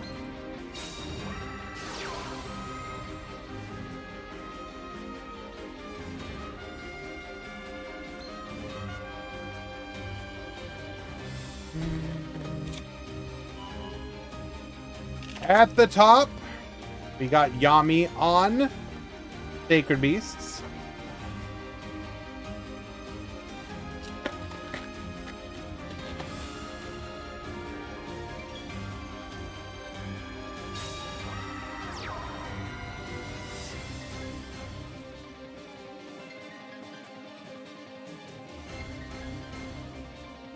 Electing to go for the Chaos Summoning Beast as our normal summon. Despite adding Dark Beckoning. Because we are a level 1, after getting hit by Effect Veiler, we can link it off. No, I believe that's Noise level 2.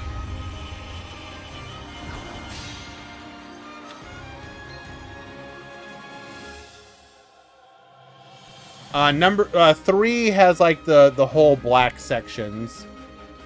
Like, it's very noticeable.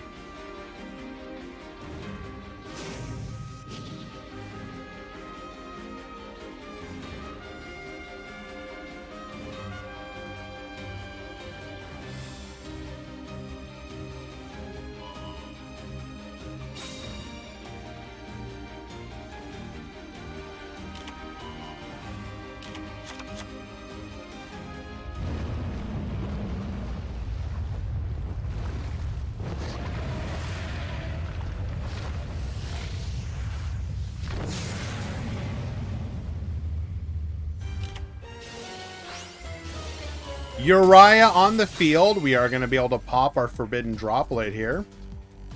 Summons back the Chaos Summoning Beast.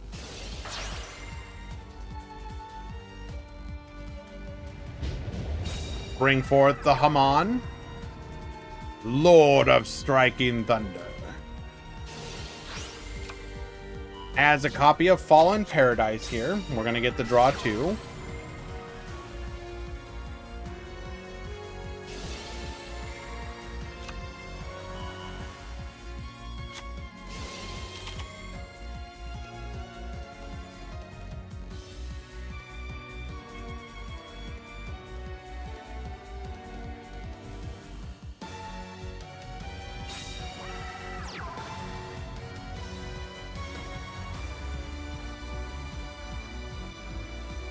Seeing some of these cards makes me want to buy cards again, but man, some products are expensive. All Yu-Gi-Oh! Is expensive right now. It is a common complaint. Elbow! Or let's see if we can get this correct. Elbolawacho? I apologize if I butchered that, but thank you very much. Welcome, welcome. Trust me, I am endlessly complaining about, the price of Yu-Gi-Oh! Is it worth it to use the crystal foil as fodder till I get the better ones to drop? Well, that's the thing. Of the ones that can drop, how many of them are ones that you actually want to put on a card? Noise, Battle Scarred, and Sepia.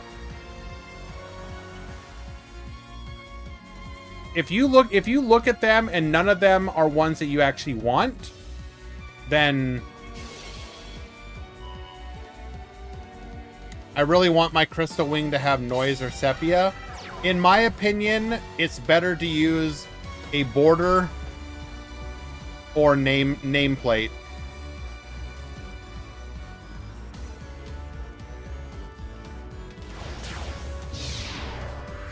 I think any of the other surfaces, it's better to apply them to cards you actually want to have a surface.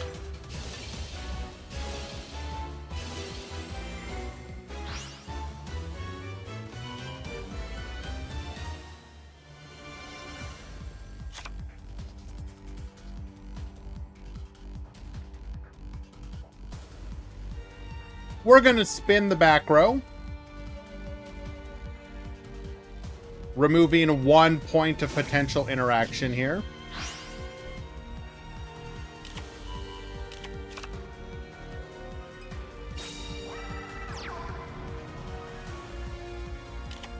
I feel you, but once we pass the 2 latest sets, the market will calm down. I disagree. TCG Konami is currently on a trajectory where everything that you need to play the game is going to be expensive. As soon as you can now afford to get, you know, your Mulcharmies or this or that or whatever, they're going to introduce new required staples that are just as expensive, if not more. Veer Karibo! You will not crash and kill me.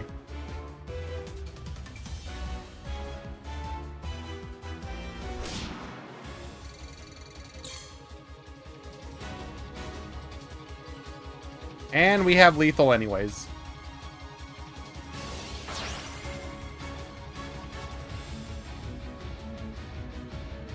Wait, no, hold.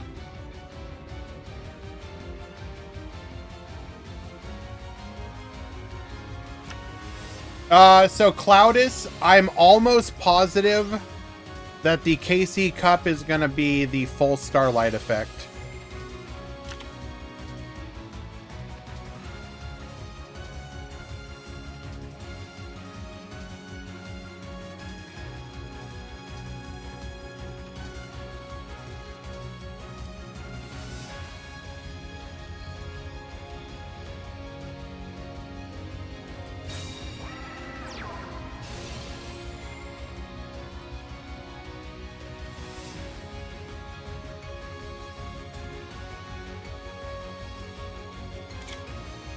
That would massively drive up competition in stage 2. I think it is a great idea. Because here's the thing, I don't normally perform in these events, and you tell me that I can get really cool Chronicle effects, I will probably try for something. Maybe not the top, but getting at least some of them each KC Cup. Hell yeah, absolutely.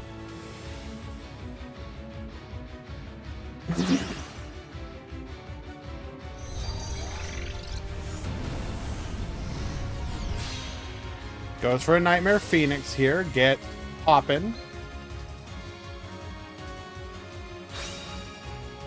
Do you know what the purpose of pack tickets are? Just ways of getting more cards into your hand. Without everything Konami is doing right now when it comes to rewards is how can we get people to log into the game, to play the game, to be interested in the game without giving them crafting? Just think about it that way. Everything they do is in the context of, we're not going to give them crafting, but how do we encourage them to play?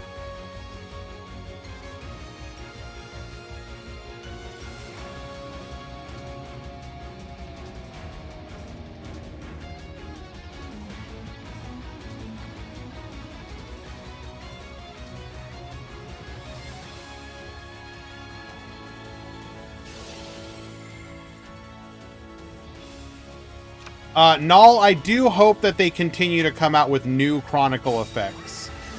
I hope the ones we have currently are not the only ones we ever have.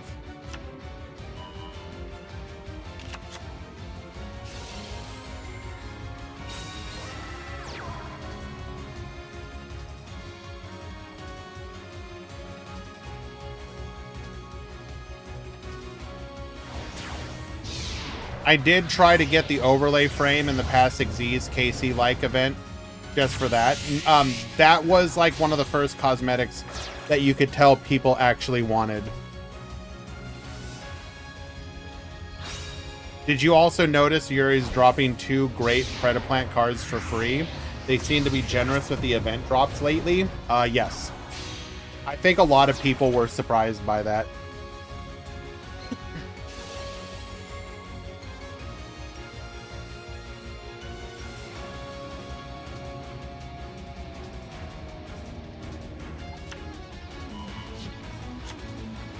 So the pack tickets, again, at least as they stand, are just a way to get more cards.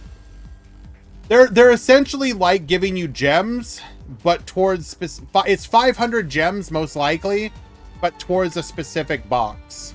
That's basically all it is.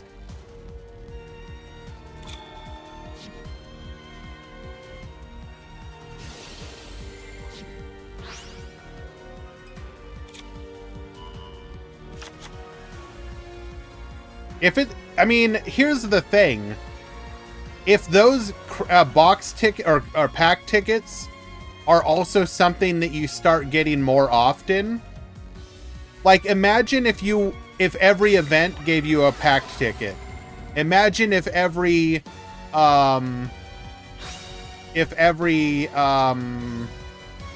like, I don't know, KC Cup you could get pack tickets. It's basically like just getting more gems for free.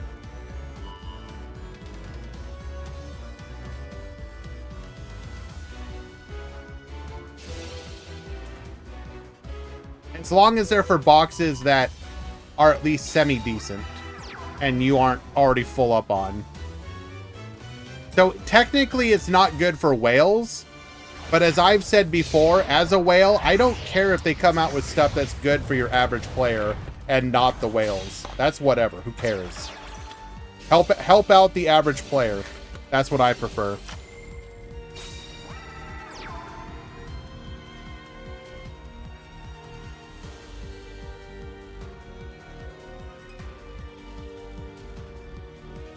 I'd watch the daily replay for a pack. Yes, I would watch the street replay for 500 gems. Said literally everyone forever. Come on, Ogtoady.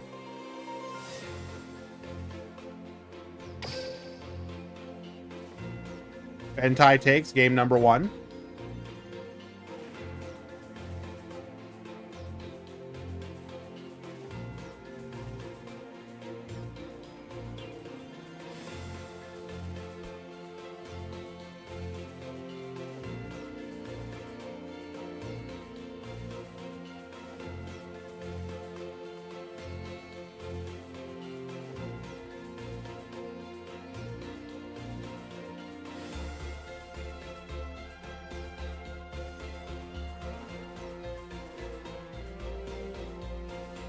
Stop eating is very unprofessional.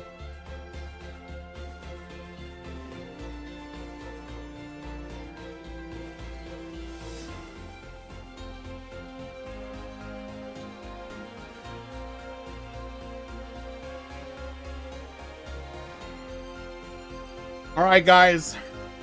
We're going to take a break to open one whole pack in Pokemon.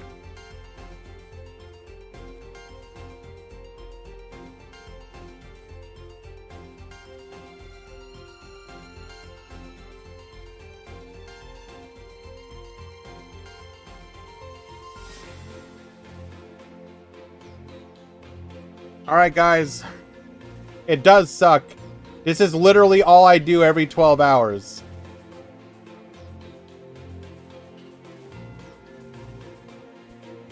And I got nothing. We got a pincer. We got a Sololar, whatever the hell this one is.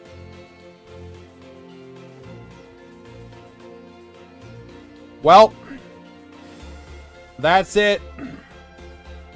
Hit okay.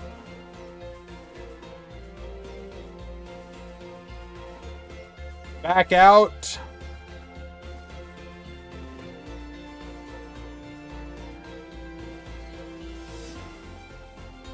And then close the app.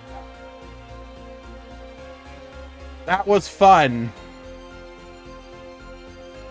That is literally all there is to do in the game right now.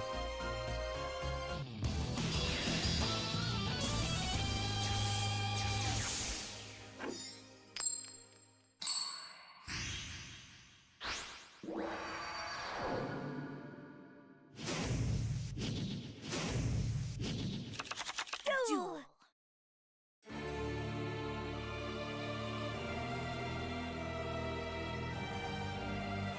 No, the part that sucks, Kisara, is wanting to play a specific deck, needing to pull a specific card, and knowing that you're not going to get it for like 3 months, unless you get lucky.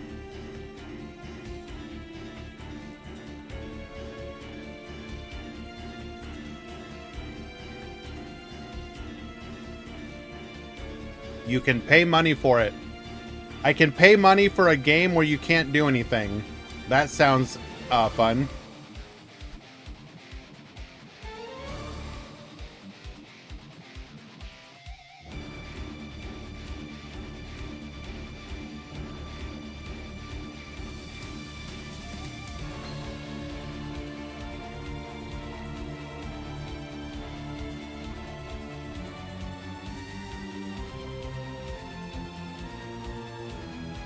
Now what, Yami?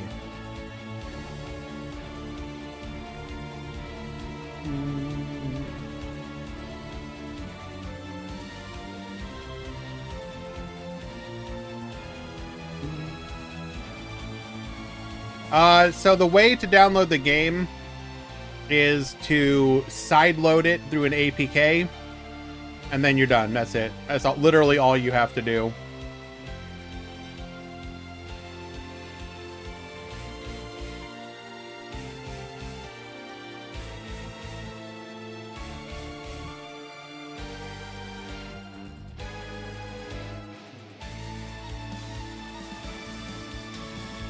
Again, the problem is there's nothing to do in the game.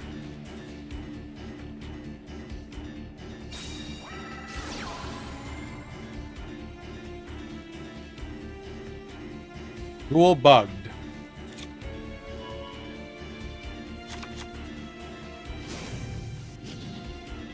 Like, the unfortunate thing about the game, I think, more than anything, is just...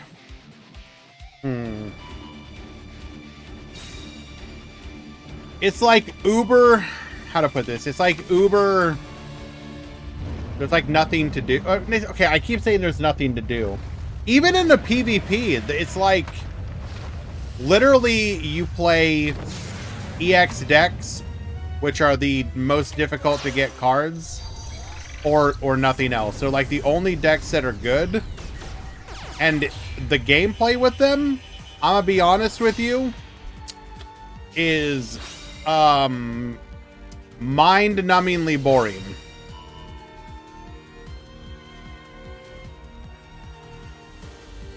Now, this is not an indictment of the actual Pokemon card game, simply this version of it. Double Veiler and we scoop. But yeah, it is shocking how it's just like, did you draw your combo in your opening 4 and or have Pokeball and Professor Oak or Professor Oak? If yes, you probably win.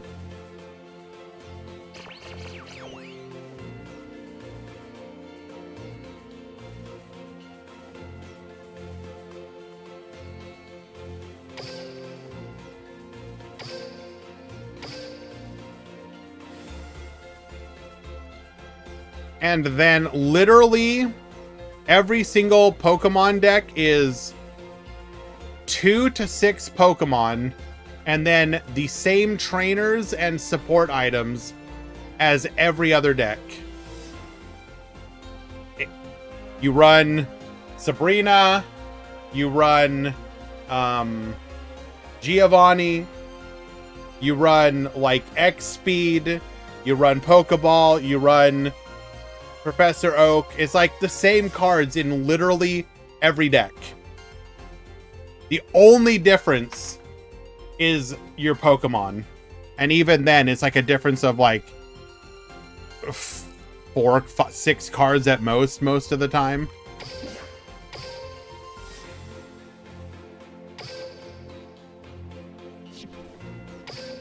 I don't know.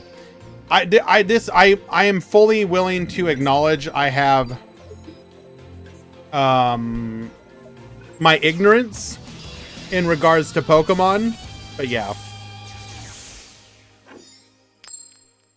Oh no, don't get me wrong, keep it simple. That I have the same complaint for modern Yu-Gi-Oh decks. Pull up any of the Road of the King decks right now, for example. And it's like the only thing different about those decks is the main deck monsters.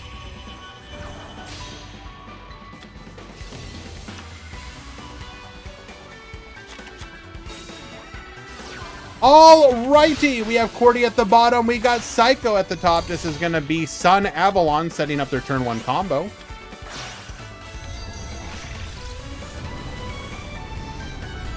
Now, if the fair way to look at the game though would have been to compare it versus Launch Duel Links, and Launch Duel Links arguably was also very simplistic.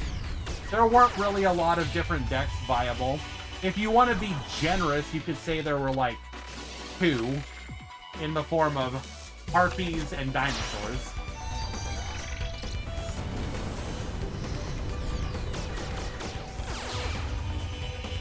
Grand, the camera is here and not there. Yes, I was adjusting my sock.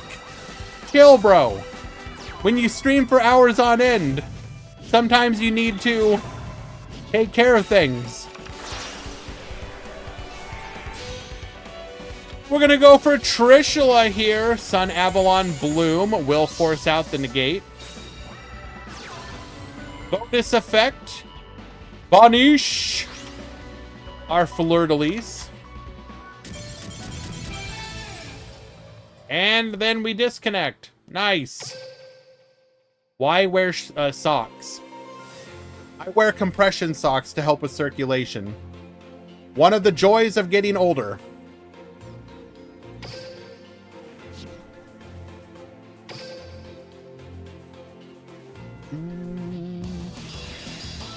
Kill issue. Yes.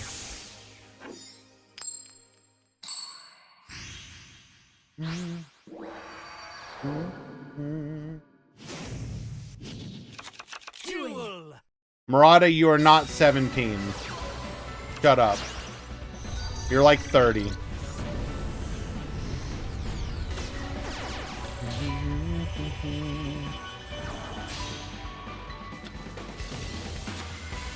Alrighty, Sunvine going first. Combo once again.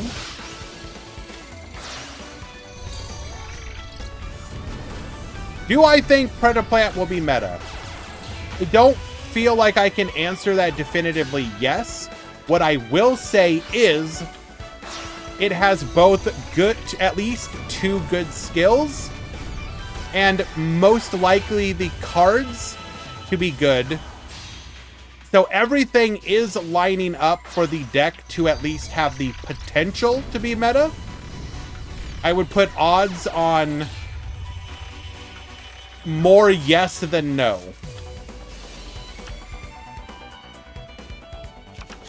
But the fact, like, we are getting Dragostapelia. We're getting a skill that can put a predator counter for free on anything. So, like, and the skills are also increased, like, consistency. So, do they have a chance? Yes. Not only that, but we're also getting, we don't know about any potential limitations, but we know that we're getting some of their power cards, like, well, one of the ones that we're getting the Cobra, from the,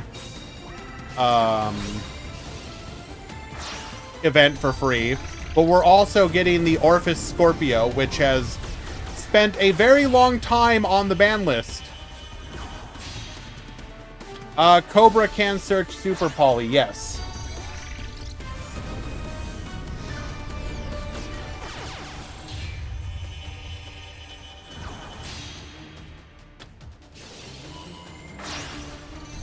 But for example, again, we don't know what limitation, if any, this is going to have. But this right here is a very, very, very good card for Predaplant.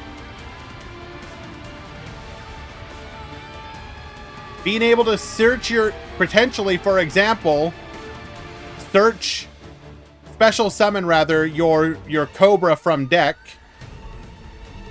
which then lets you search for your Super Poly.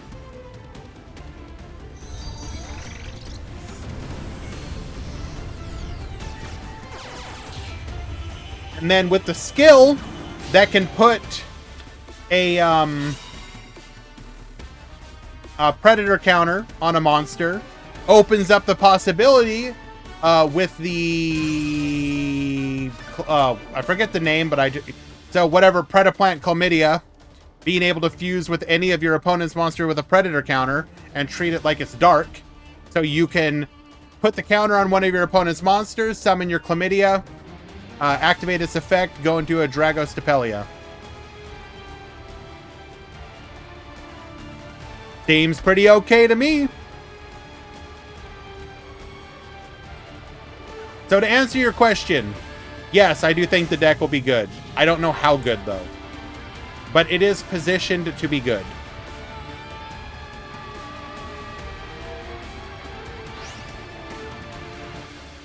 Will Cyber Dragon be good again? Probably. But I think...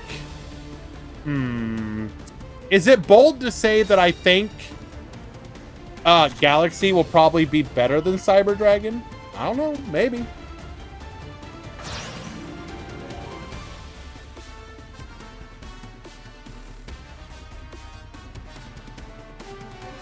How do we summon Infinity and Raid Raptor? With Soul Shave Force. You know how you used to sometimes summon like the one dinosaur one or whatever? What if you just summoned Infinity instead?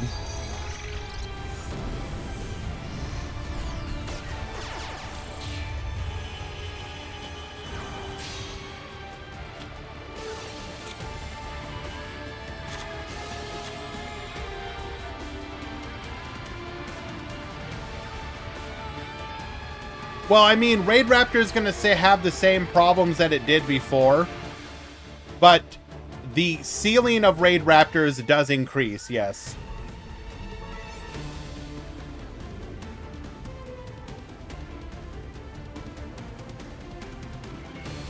I mean, okay, so the one argument in favor, Wisers, is that if your opponent interrupts you on your link or your rank 4, if you can get that to the graveyard and then soul shave it into your Infinity to have disruption or to disruption protection, and then you could use your skill to restart your plays, maybe.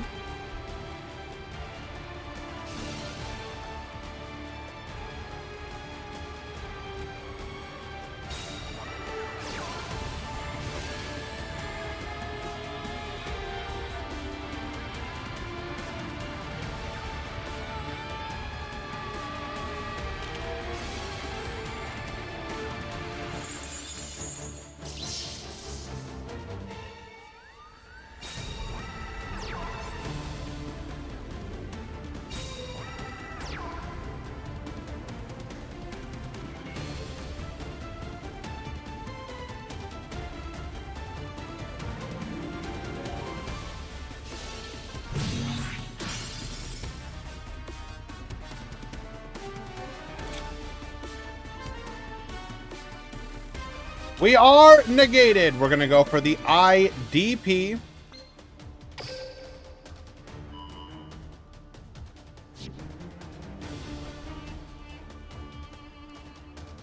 Brings back the genus Loci.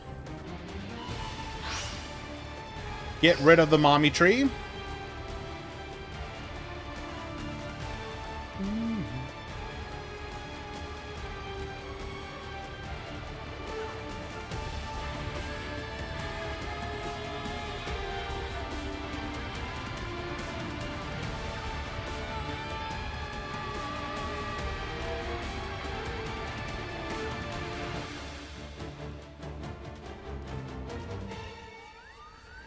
So we do have the shrine, but we can't go into our Thrasher.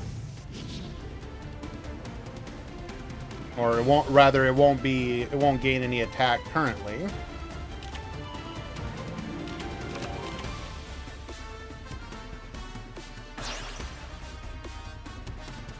Yeah, it's kind of weird though. It's hard to say what exactly is going to be good in the upcoming meta. It's like weirdly some of the decks, it kind of feels like we just need to get our hands on them before we can truly say whether they're going to be good or not. Like, will Ancient Warriors actually be good? Because, like, those cards are pretty damn good. Is Dark Lords going to be good? Has potential. Like, a lot of them, I think it just comes down to we need to get the tools in our hand and actually play with the cards. Yeah, Ancient Warriors has... I mean, this is literally every Ancient Warrior card now. But they're, like, actually good.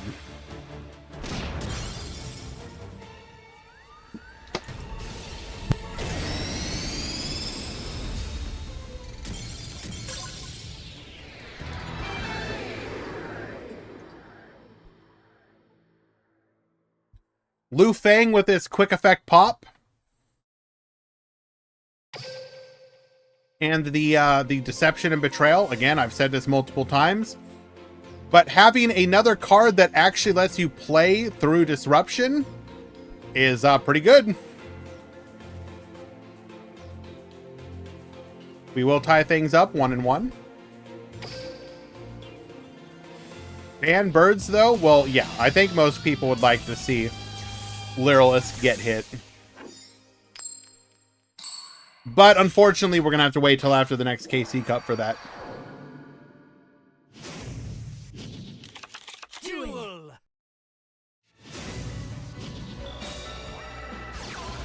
Starting things off with the Votus here. We're going to grab a copy of DD Crow. Well, that's just rude.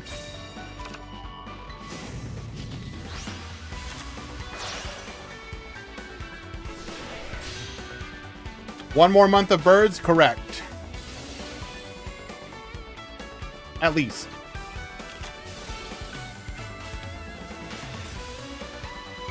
Do you think Boral will be shot down next ban list? I would not be surprised to see them get another hit. Will it remove them as a meta potential deck? I don't think they'll outright kill it. But I could see them getting another hit just to make you move on and buy other cards.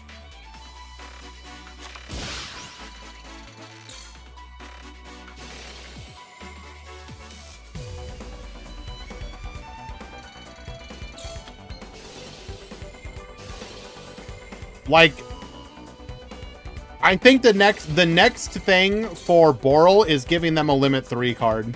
Rather, on a card that you want to run 3 of. Like Rocket Tracer. You basically, at this point, need to tell them you do not get to play Double Crow to remove both of the genus loci. Okay. Well, it just do be like that sometimes.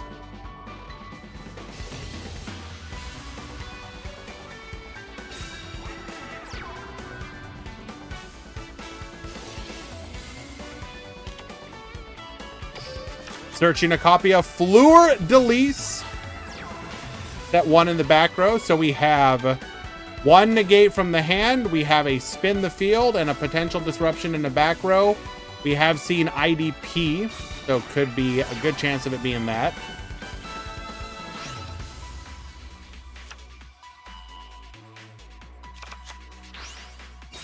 Let Infernoble live. Nope, sorry. Infernoble. It's time for Infernoble to go to sleep.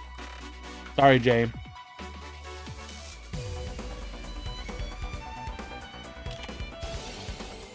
Ice Dragon's Prison. You banish mine. I banish yours. Get out of here. Now what? You know I got Crow. That third Sunseed genus loci is going places you don't want it to go.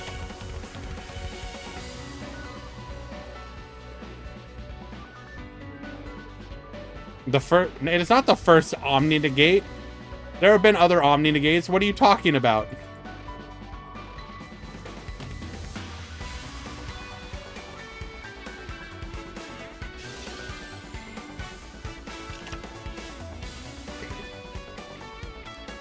Wow. We're not even gonna let you play the game. We're taking everything from you.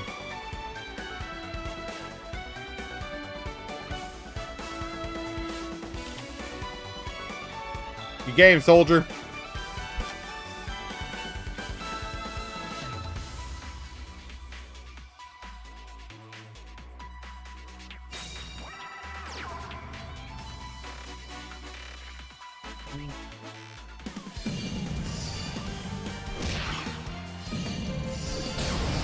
Alrighty. Misjudge. Technically true. With the Master of Destiny skill, Misjudge was a true well, wait, no, is Misjudge? Hold on, Misjudge, was it Omni or Monster? I actually can't remember now.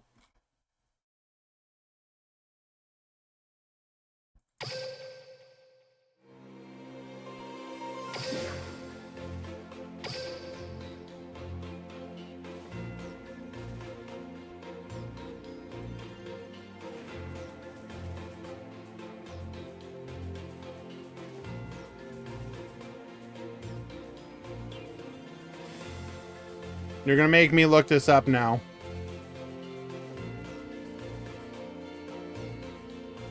Misjudge.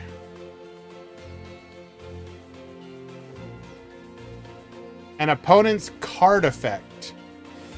So it was an Omni.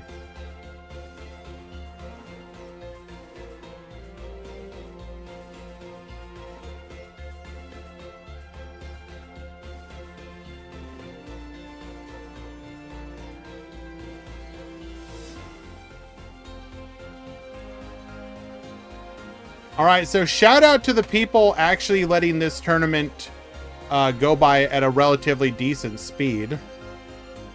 We are in the top 4 now with only 2.5 hours. Bentai QWERTY.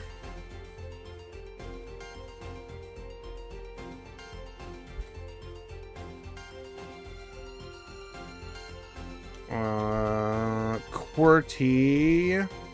Kobayashi. And Che.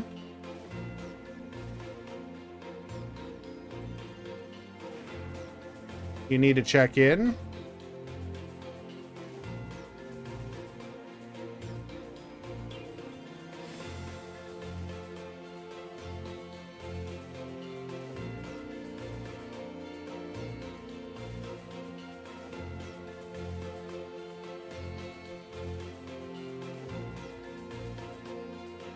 I have said, though, that I personally find Cyber Dragon Infinity to be a little spooky of a card.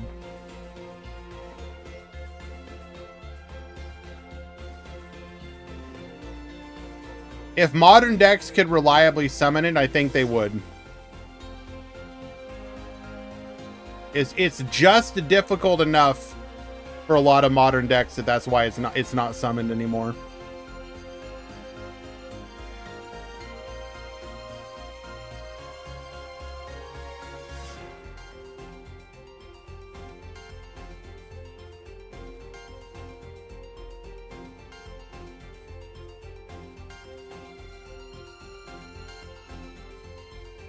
In the top 4, we have Birds.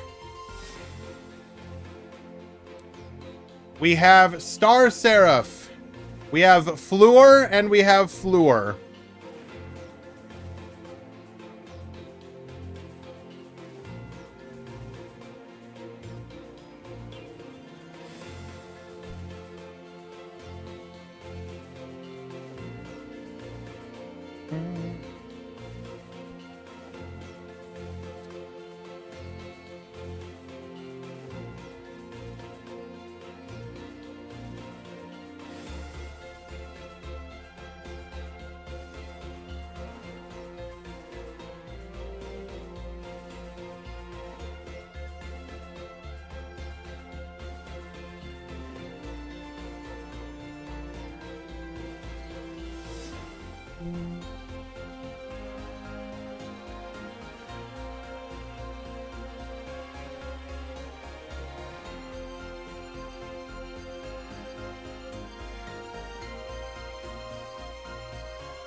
Alrighty. While the players get ready, I'm gonna take a quick break. I will be back in like a couple minutes.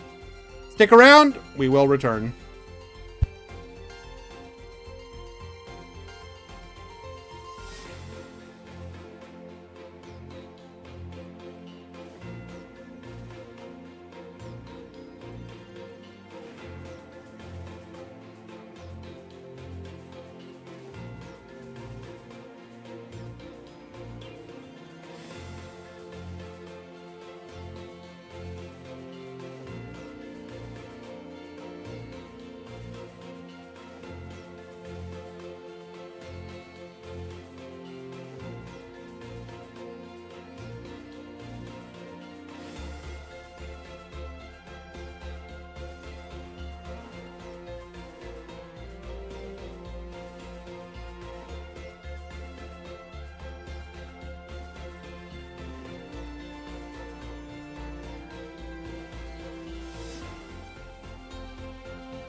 I appreciate that you hang out with me, Murata.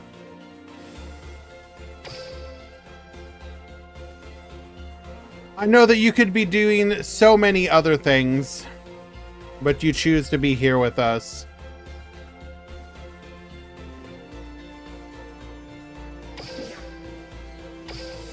Delete the command? Absolutely not.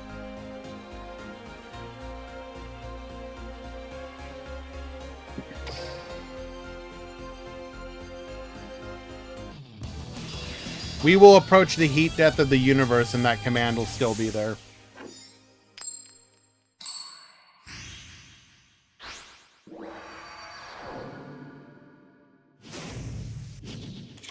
Duel. Alrighty! We are going to be watching Kobayashi versus Che. As you guys remember, Kobayashi is on Star Seraph, with Che on the Pile Floor, or the the Dogmatica version of Floor, I guess is what we would call it at this point. We are going to go for the standard setup of Wolf Riot plus our Bengal Lancer. No interruption here as we go through our Sun Avalon line into the Bengal Lancer. The question is, do we have our Dogmatica line? We do not. So we have a bounce and we have a spin.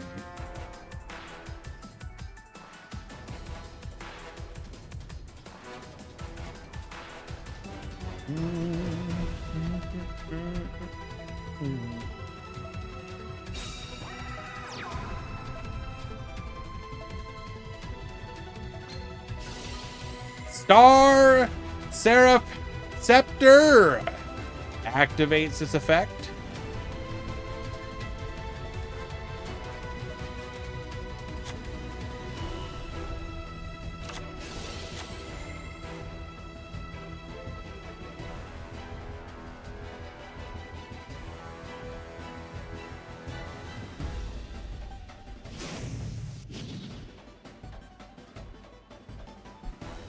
Yes, is the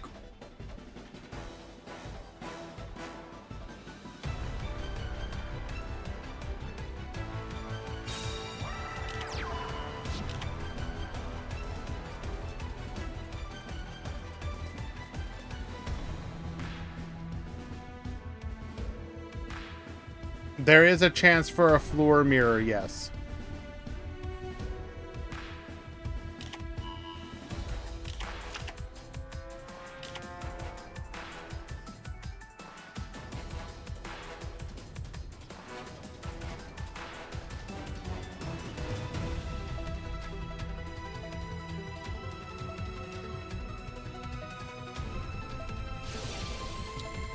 We will activate Wolf Riot at this point. But we have the Forbidden Droplet.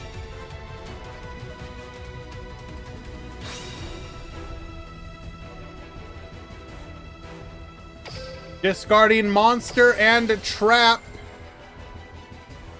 And our back row is a spell.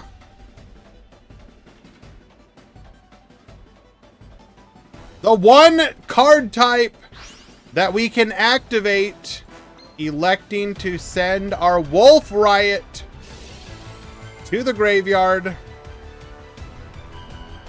So it's a wait. So we don't spin, correct?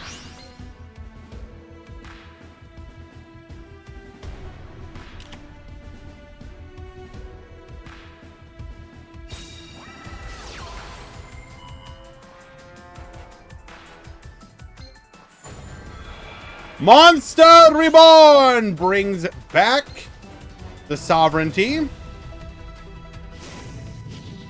Was there a reason? Okay, no, we did bounce it back to hand.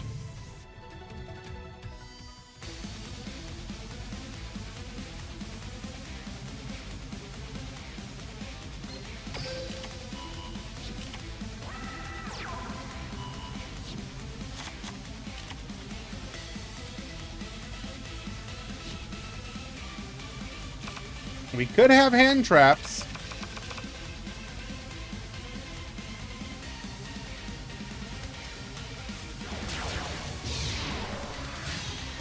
Come forth, Deltaros! Get poppin'.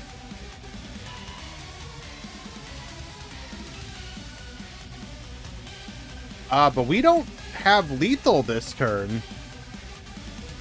Our opponent will live with 100 life points. Wait, no, no. We activated this skill before to get the rank up.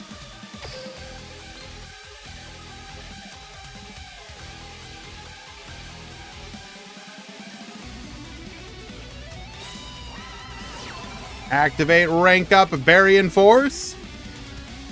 And this will most likely ensure lethal.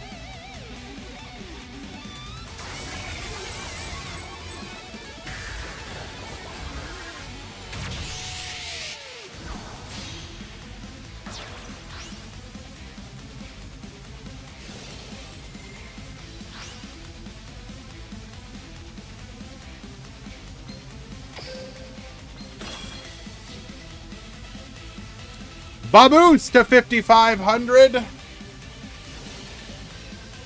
But we do have the Fleur de Lis in our hand to block the attack.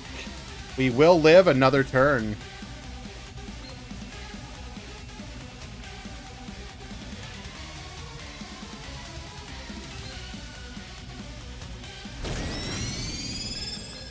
One card in hand, draw another. Can we make a comeback?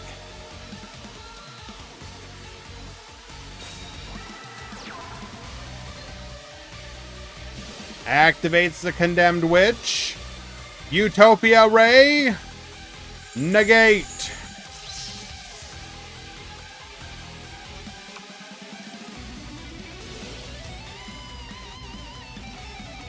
Bengalancer can return to the field.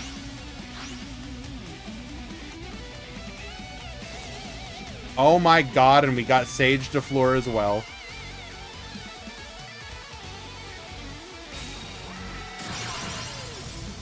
Up it, wipe it, take everything to battle.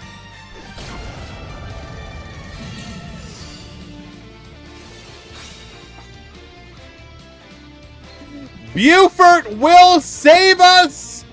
Negate the attack. Negate the Bengalancer's effect. Oh my god, the actual twists and turns in this duel. We've actually had 2 reversals.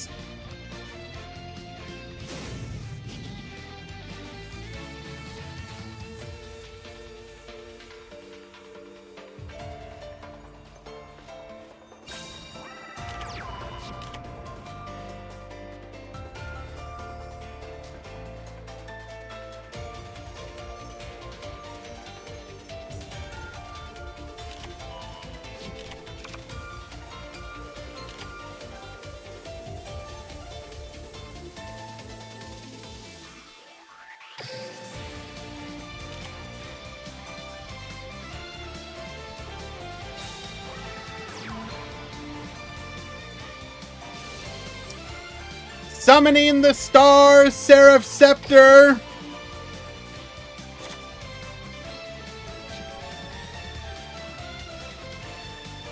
Finish him off like a true anime villain.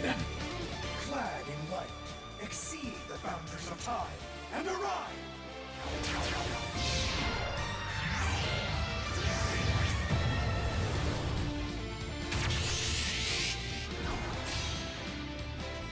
Number 102, Star Seraph Sentry.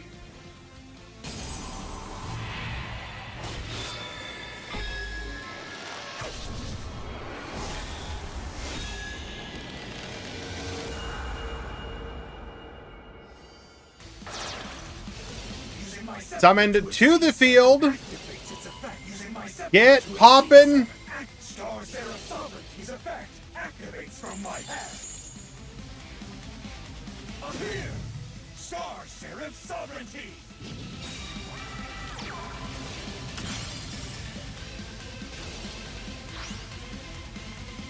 Oh my god. Well, we had a...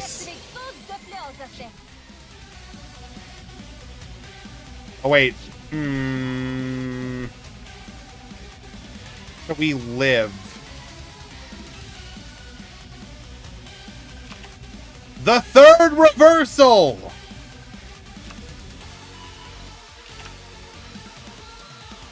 We can crash, protect ourselves. Wait, no, hold. Never mind.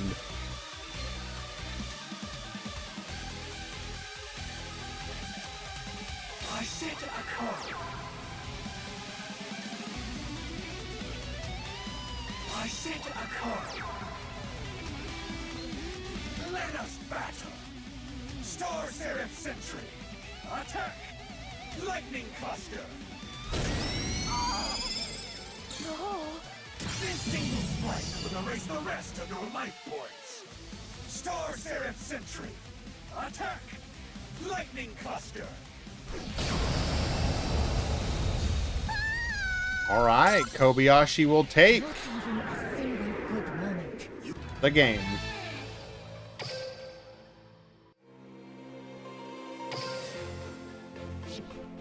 Very well done.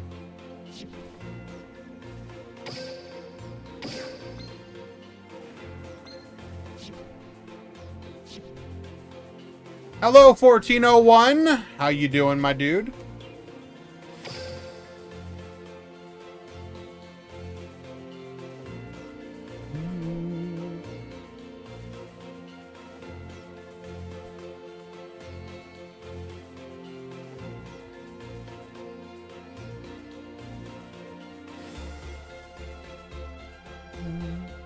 Game 2.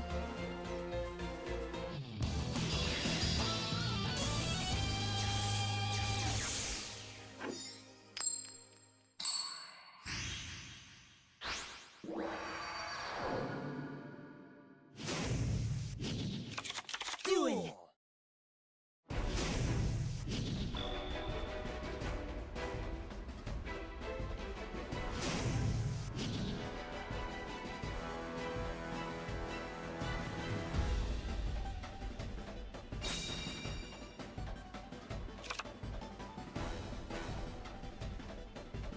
Oh, of course, 1401. I just wanted to, not have to acknowledge somebody else. So you were a perfect target for that.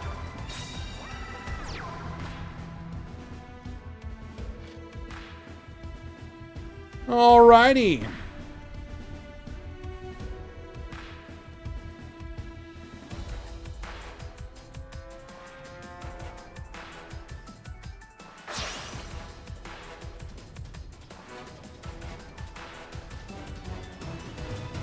Sherry, in fact, does not play in for Noble.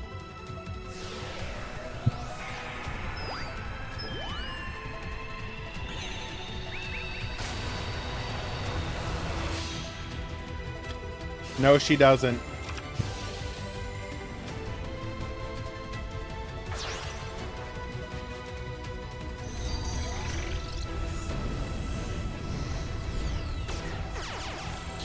I hate to break this to you, Jay. The only manga that is canon is DM.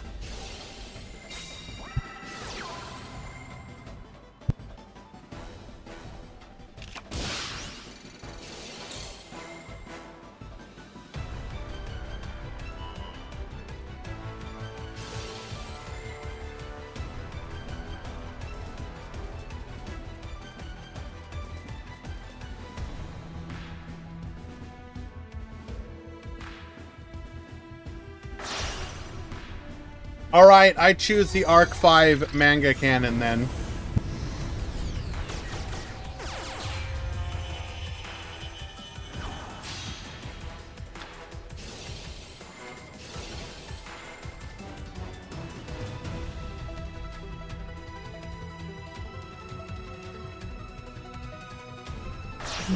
Excuse me. By the way, Grant, I keep hearing at my IRL locals that people are playing more Ferulia over Fuolos because they can't afford Fuolos. I mean, yeah, Fuolos is like, I don't know, $140 or something stupid like that.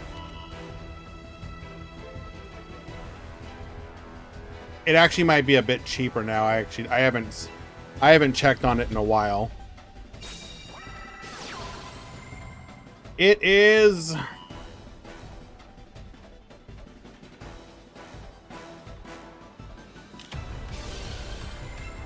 $130 and up.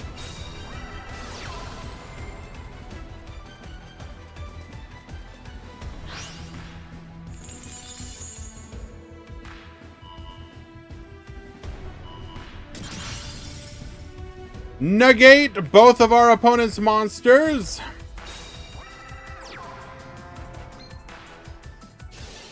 All right, we'll simply draw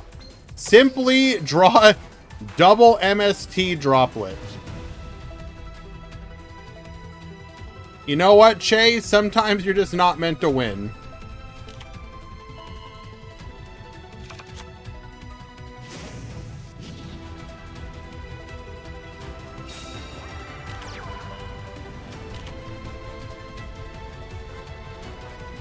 And like, what's Pirellia at? It's like 40 or 50. Oh no, it's 65. So, you know, it's only half the price.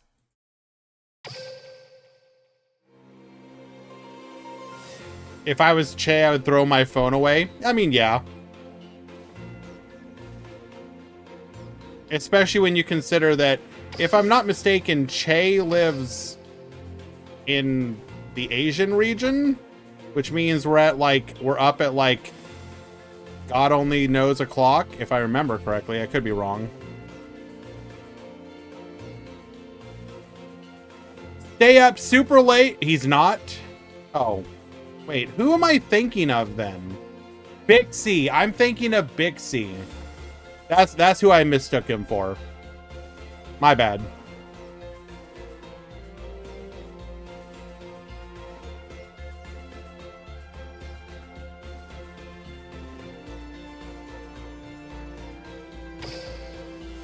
No. Again, I was getting Shay mixed up with Bixie. That was what I was doing.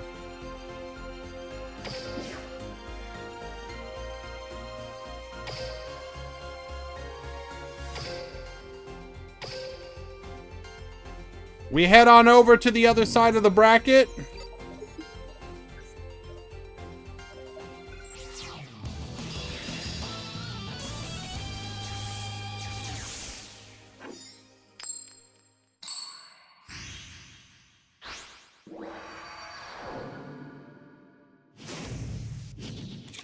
Duel.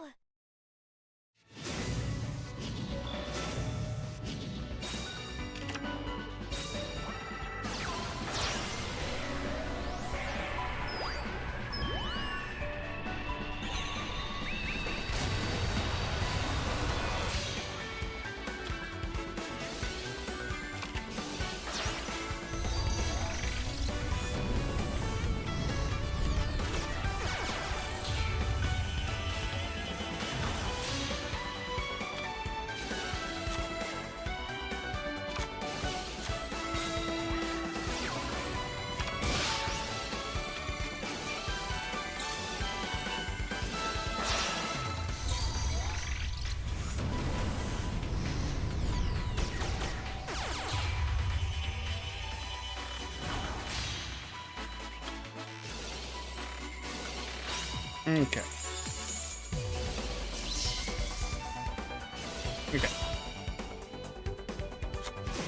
What happened to Pro Fear? Their modeling career took off and they just don't have time for Duel Links anymore.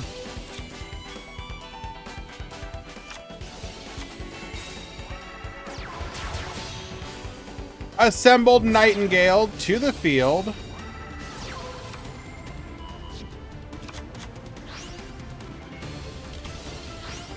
We're gonna activate our effect here. Another Ba Boost.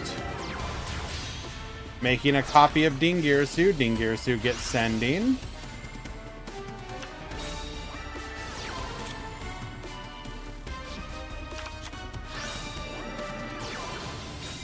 Turquoise Warbler. We're going to go ahead and get our final boost here. Making a copy of Recital Starling. Starling effect. Get searching. Grabbing a copy of DD Crow. Spin the board. Votus. We will find a copy of the DD Crow. Then we simply go to battle. Lethal. I do miss Profear asking me for money, I will admit.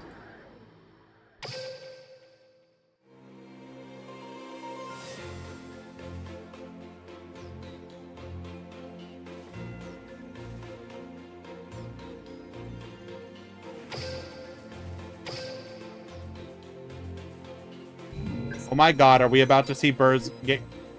We're about to see birds get clapped.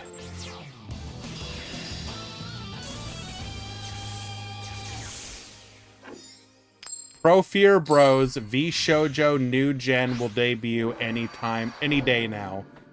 God, I wish that was true. God, I wish that was true. Profear, if you ever hear this, know that we miss you.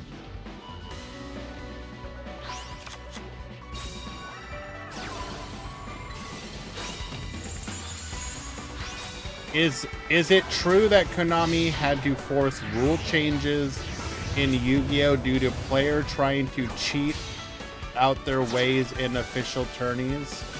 What? What are you talking? I mean, that's... Oh, you're talking about the gigantic deck? I don't know if that's ever been corroborated as actually having happened. Generally accepted fact is that it did, but I don't know if it's like confirmed 100% to be real.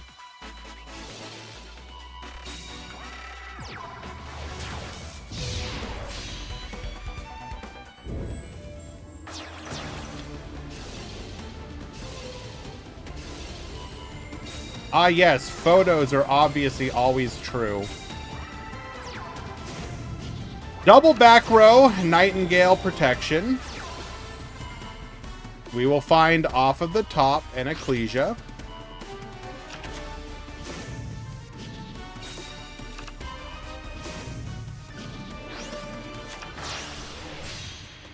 We will make our Wolf Riot here. Goes for the Book of Eclipse, flip everything face down. I'll go ahead and draw that 3.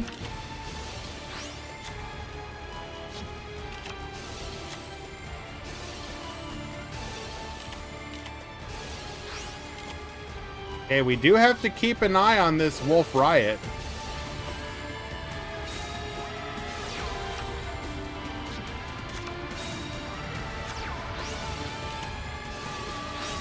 Okay, we do have the Forbidden Droplet to handle the Wolf Riot.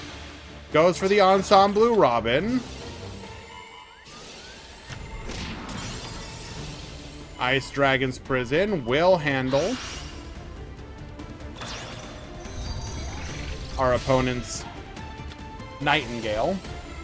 Removing that for the time being. Or rather, not time being, but removing that as a potential win con. Leaving us with 7 cards in the hand. A Ensemble Robin with 2 bounces. Goes for the Melius here. We will go for the bounce here.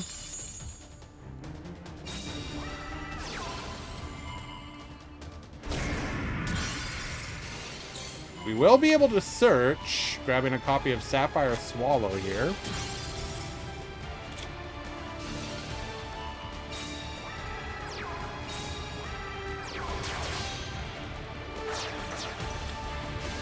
Okay, goes for the Recital Starling.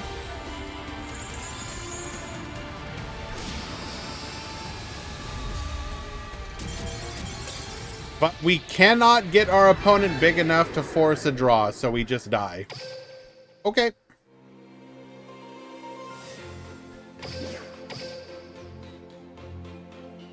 So we reach the finals, which will be Dogmatica de Fleur versus Star Seraph.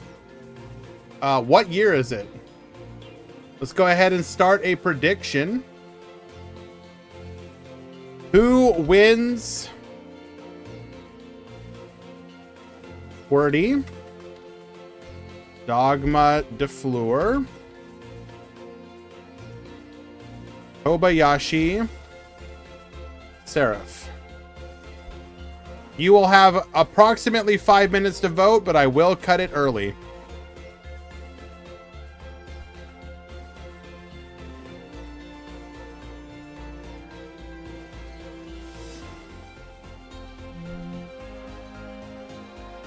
Give you VIP? No.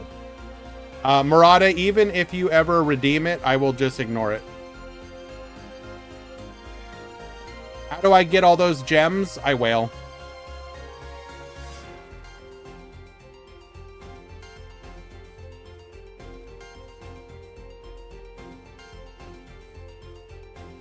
So typically the way that I approach Duel Links is buy all the sales and then spend my gems.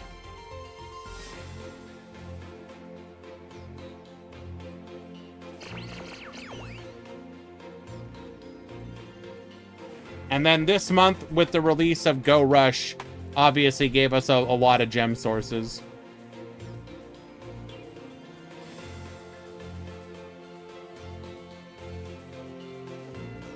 How much does buying all the sales total?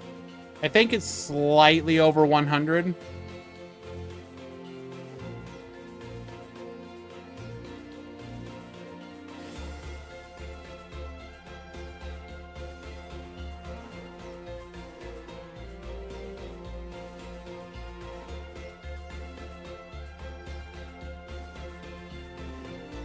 PTRG, your moon dollars, I think it's slightly less in USD compared to moon dollars.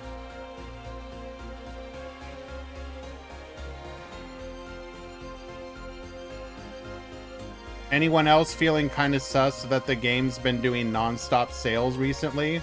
It's been doing that for a while. They've always done a ton of sales.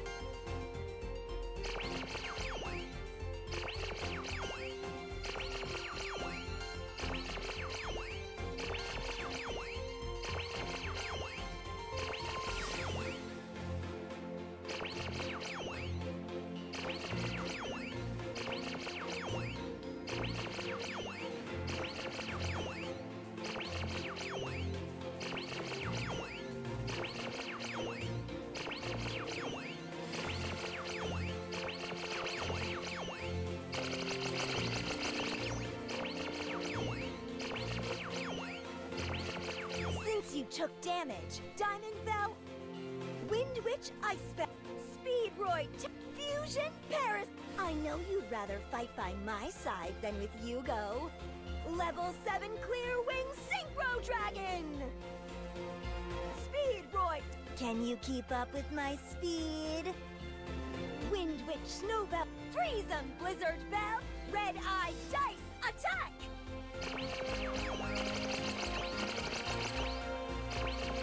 All right, we're gonna go ahead and end the submissions in 5, 4, 3, 2, 1. Done. Let us proceed to the grand finals.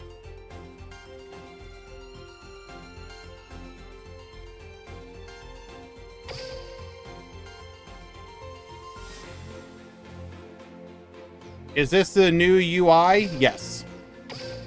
You can go back to the old UI, though.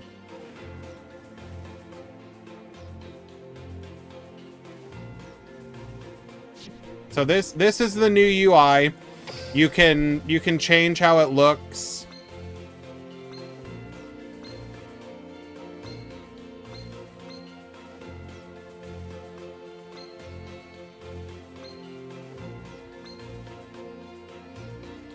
And then if you want to go back to the old one, you can. It's still there. You just have the option to...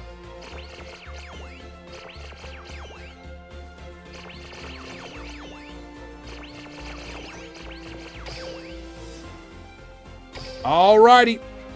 Game 1 of the grand finals of the Duel Links Meta Weekly number 353.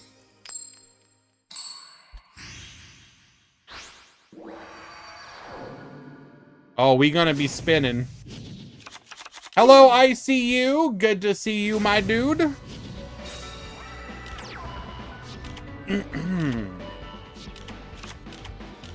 We're gonna go for the flip into the Fairy Cheer Girl. Fairy Cheer Girl, get drawing. Monster Reborn, bring forth our Star Seraph Scepter.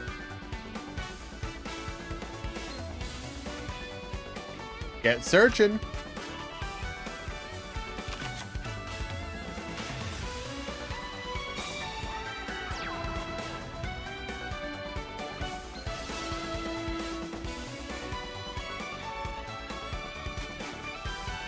Sovereignty to the field. Gonna go ahead and draw us a card here. Now we can go for a 3 material. We could go for the Sentry if we want to. Did we see Nib yet? No. No Nibiru's in the tournament.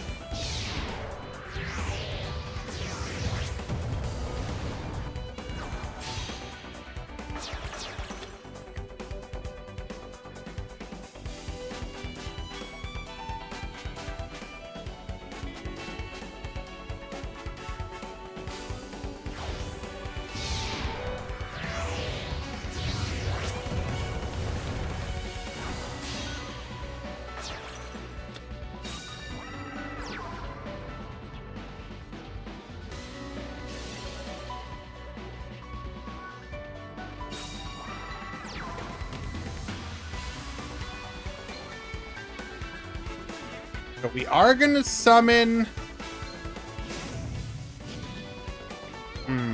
Interesting. Electing to summon the Fleur-de-Lis now, but why? That doesn't do anything.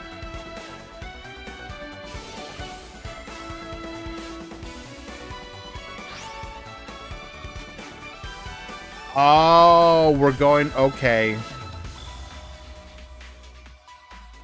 That's insidious.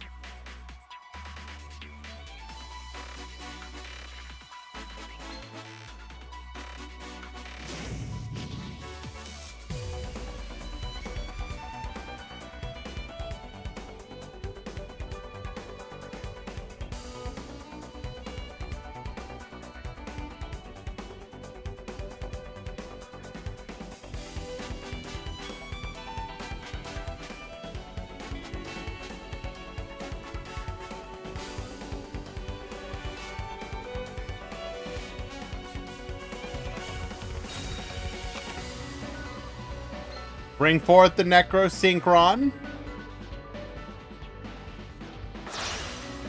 2 + 1 + 8 equals level 11.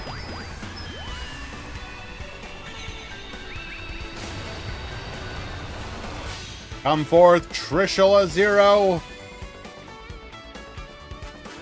Dragon of the Ice Barrier. Vanish 3. Speedy got it single elimination. We don't have a breakdown like that.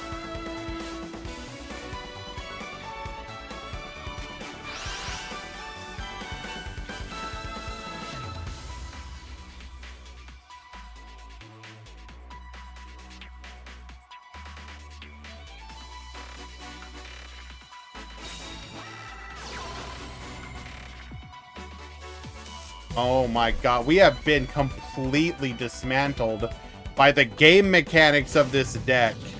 Yoink our opponent's Star Seraph Scepter. Send it away for a Sorcière de Fleur. Now we can go for a copy of Hingirsu.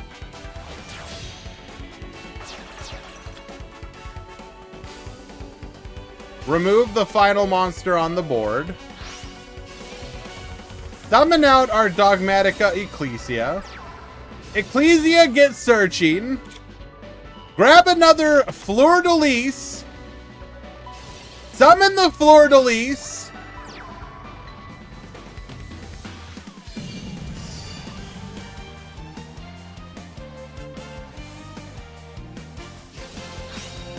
Buford, get negating, but it don't matter. We have lethal anyways.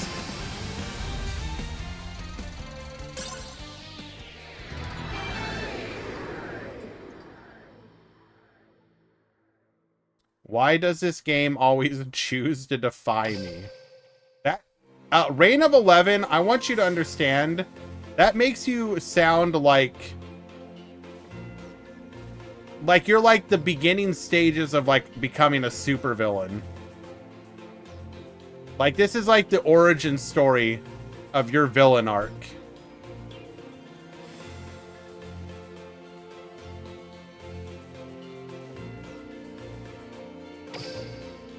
Game 2.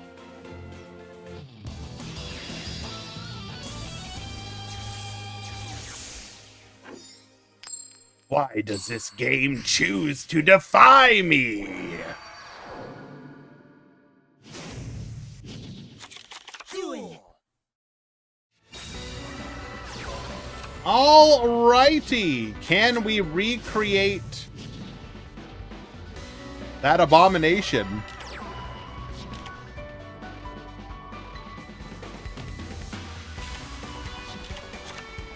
We're gonna go Scepter into double scale.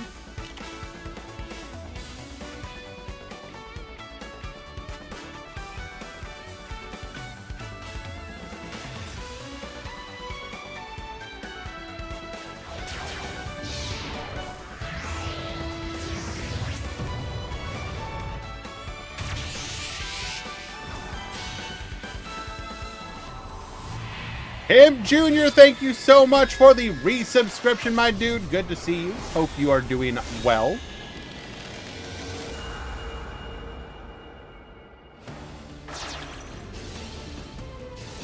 Show us that chair in hand. There it is.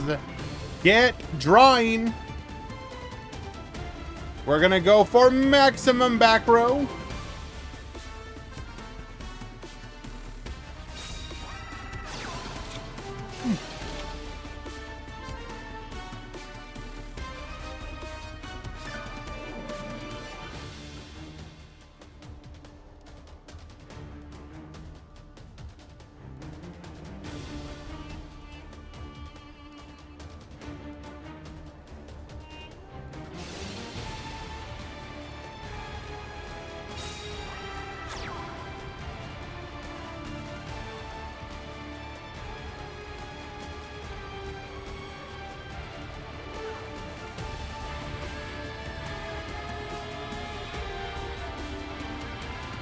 We have now gone through half of our deck. 4 cards in hand. We're hoping to have drawn into some back row that will let us hopefully survive our opponent's insidious play.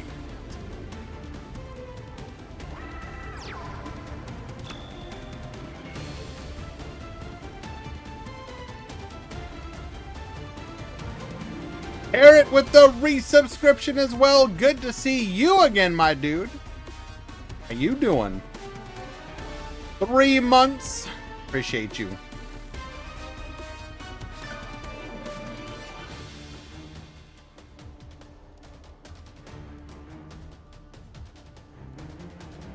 So we did not have the Fleur-de-Lis. So there will be no secret Trishula Zero plays here today. Although, we did draw apparently no back row whatsoever. So we are going to rely on hand traps.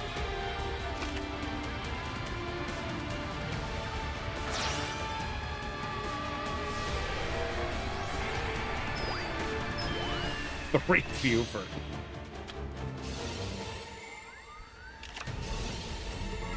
Well, Wolf Riot is going to be able to potentially spin this entire field.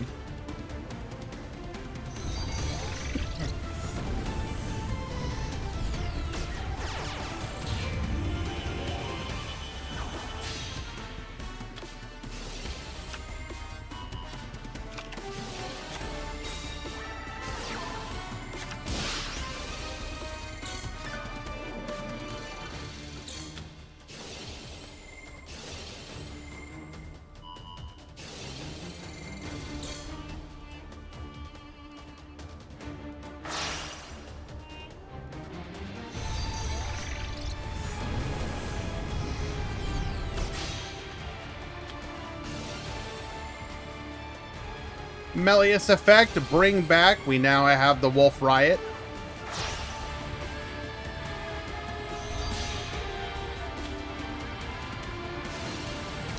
Wolf Riot, get spinning.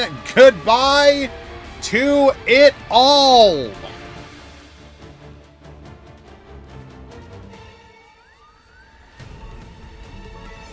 If we have Ecclesia in hand, hold. Revive our opponent's Star Seraph Scepter. Bring forth the Fleur-de-Lis.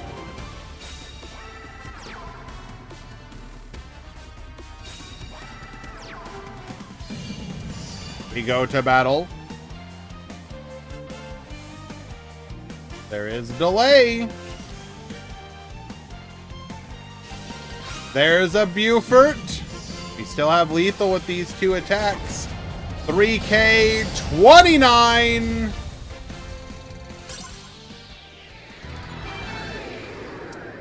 Well,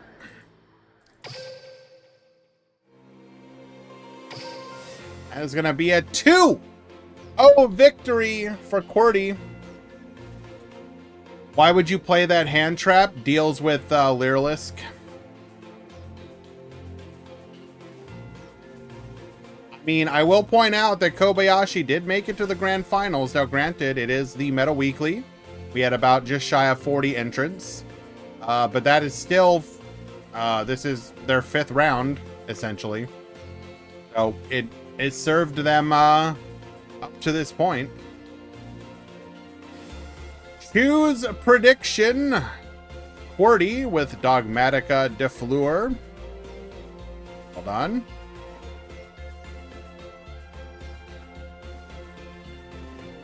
I will not be doing so, Dragino. I will literally never do that for you.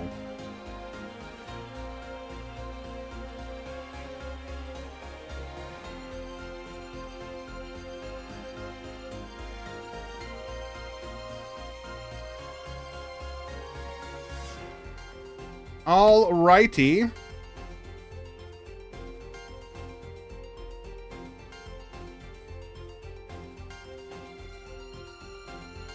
So that will go ahead and bring today's tournament to a conclusion.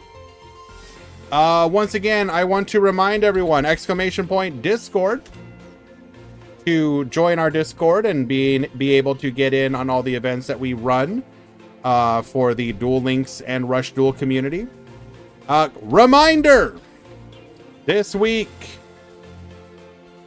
the Grand Prix will be on Saturday. For New Box,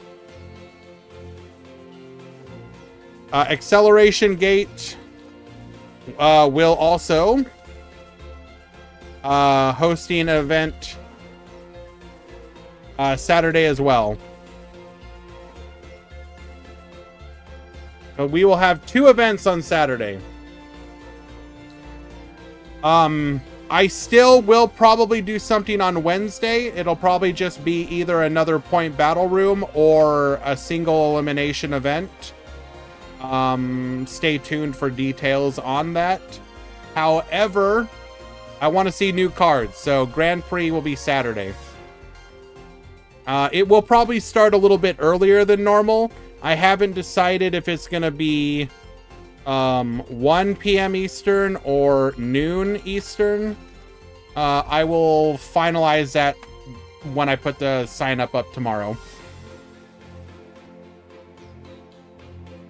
But yes, new content this week. We prayed for the birds to be removed from this metagame. Or at the very least for new decks to shake things up. Should be fun. Hopefully tonight we will get the announcement of the box. If not tonight, it'll be tomorrow. Surely, Copium. But then we can have a yap about once we know all the content coming or all the cards coming about exactly what decks are going to do what. Alrighty. We're gonna go ahead and go raid Monosync, I think. give some love to them and the Rush Duel tournaments that they host.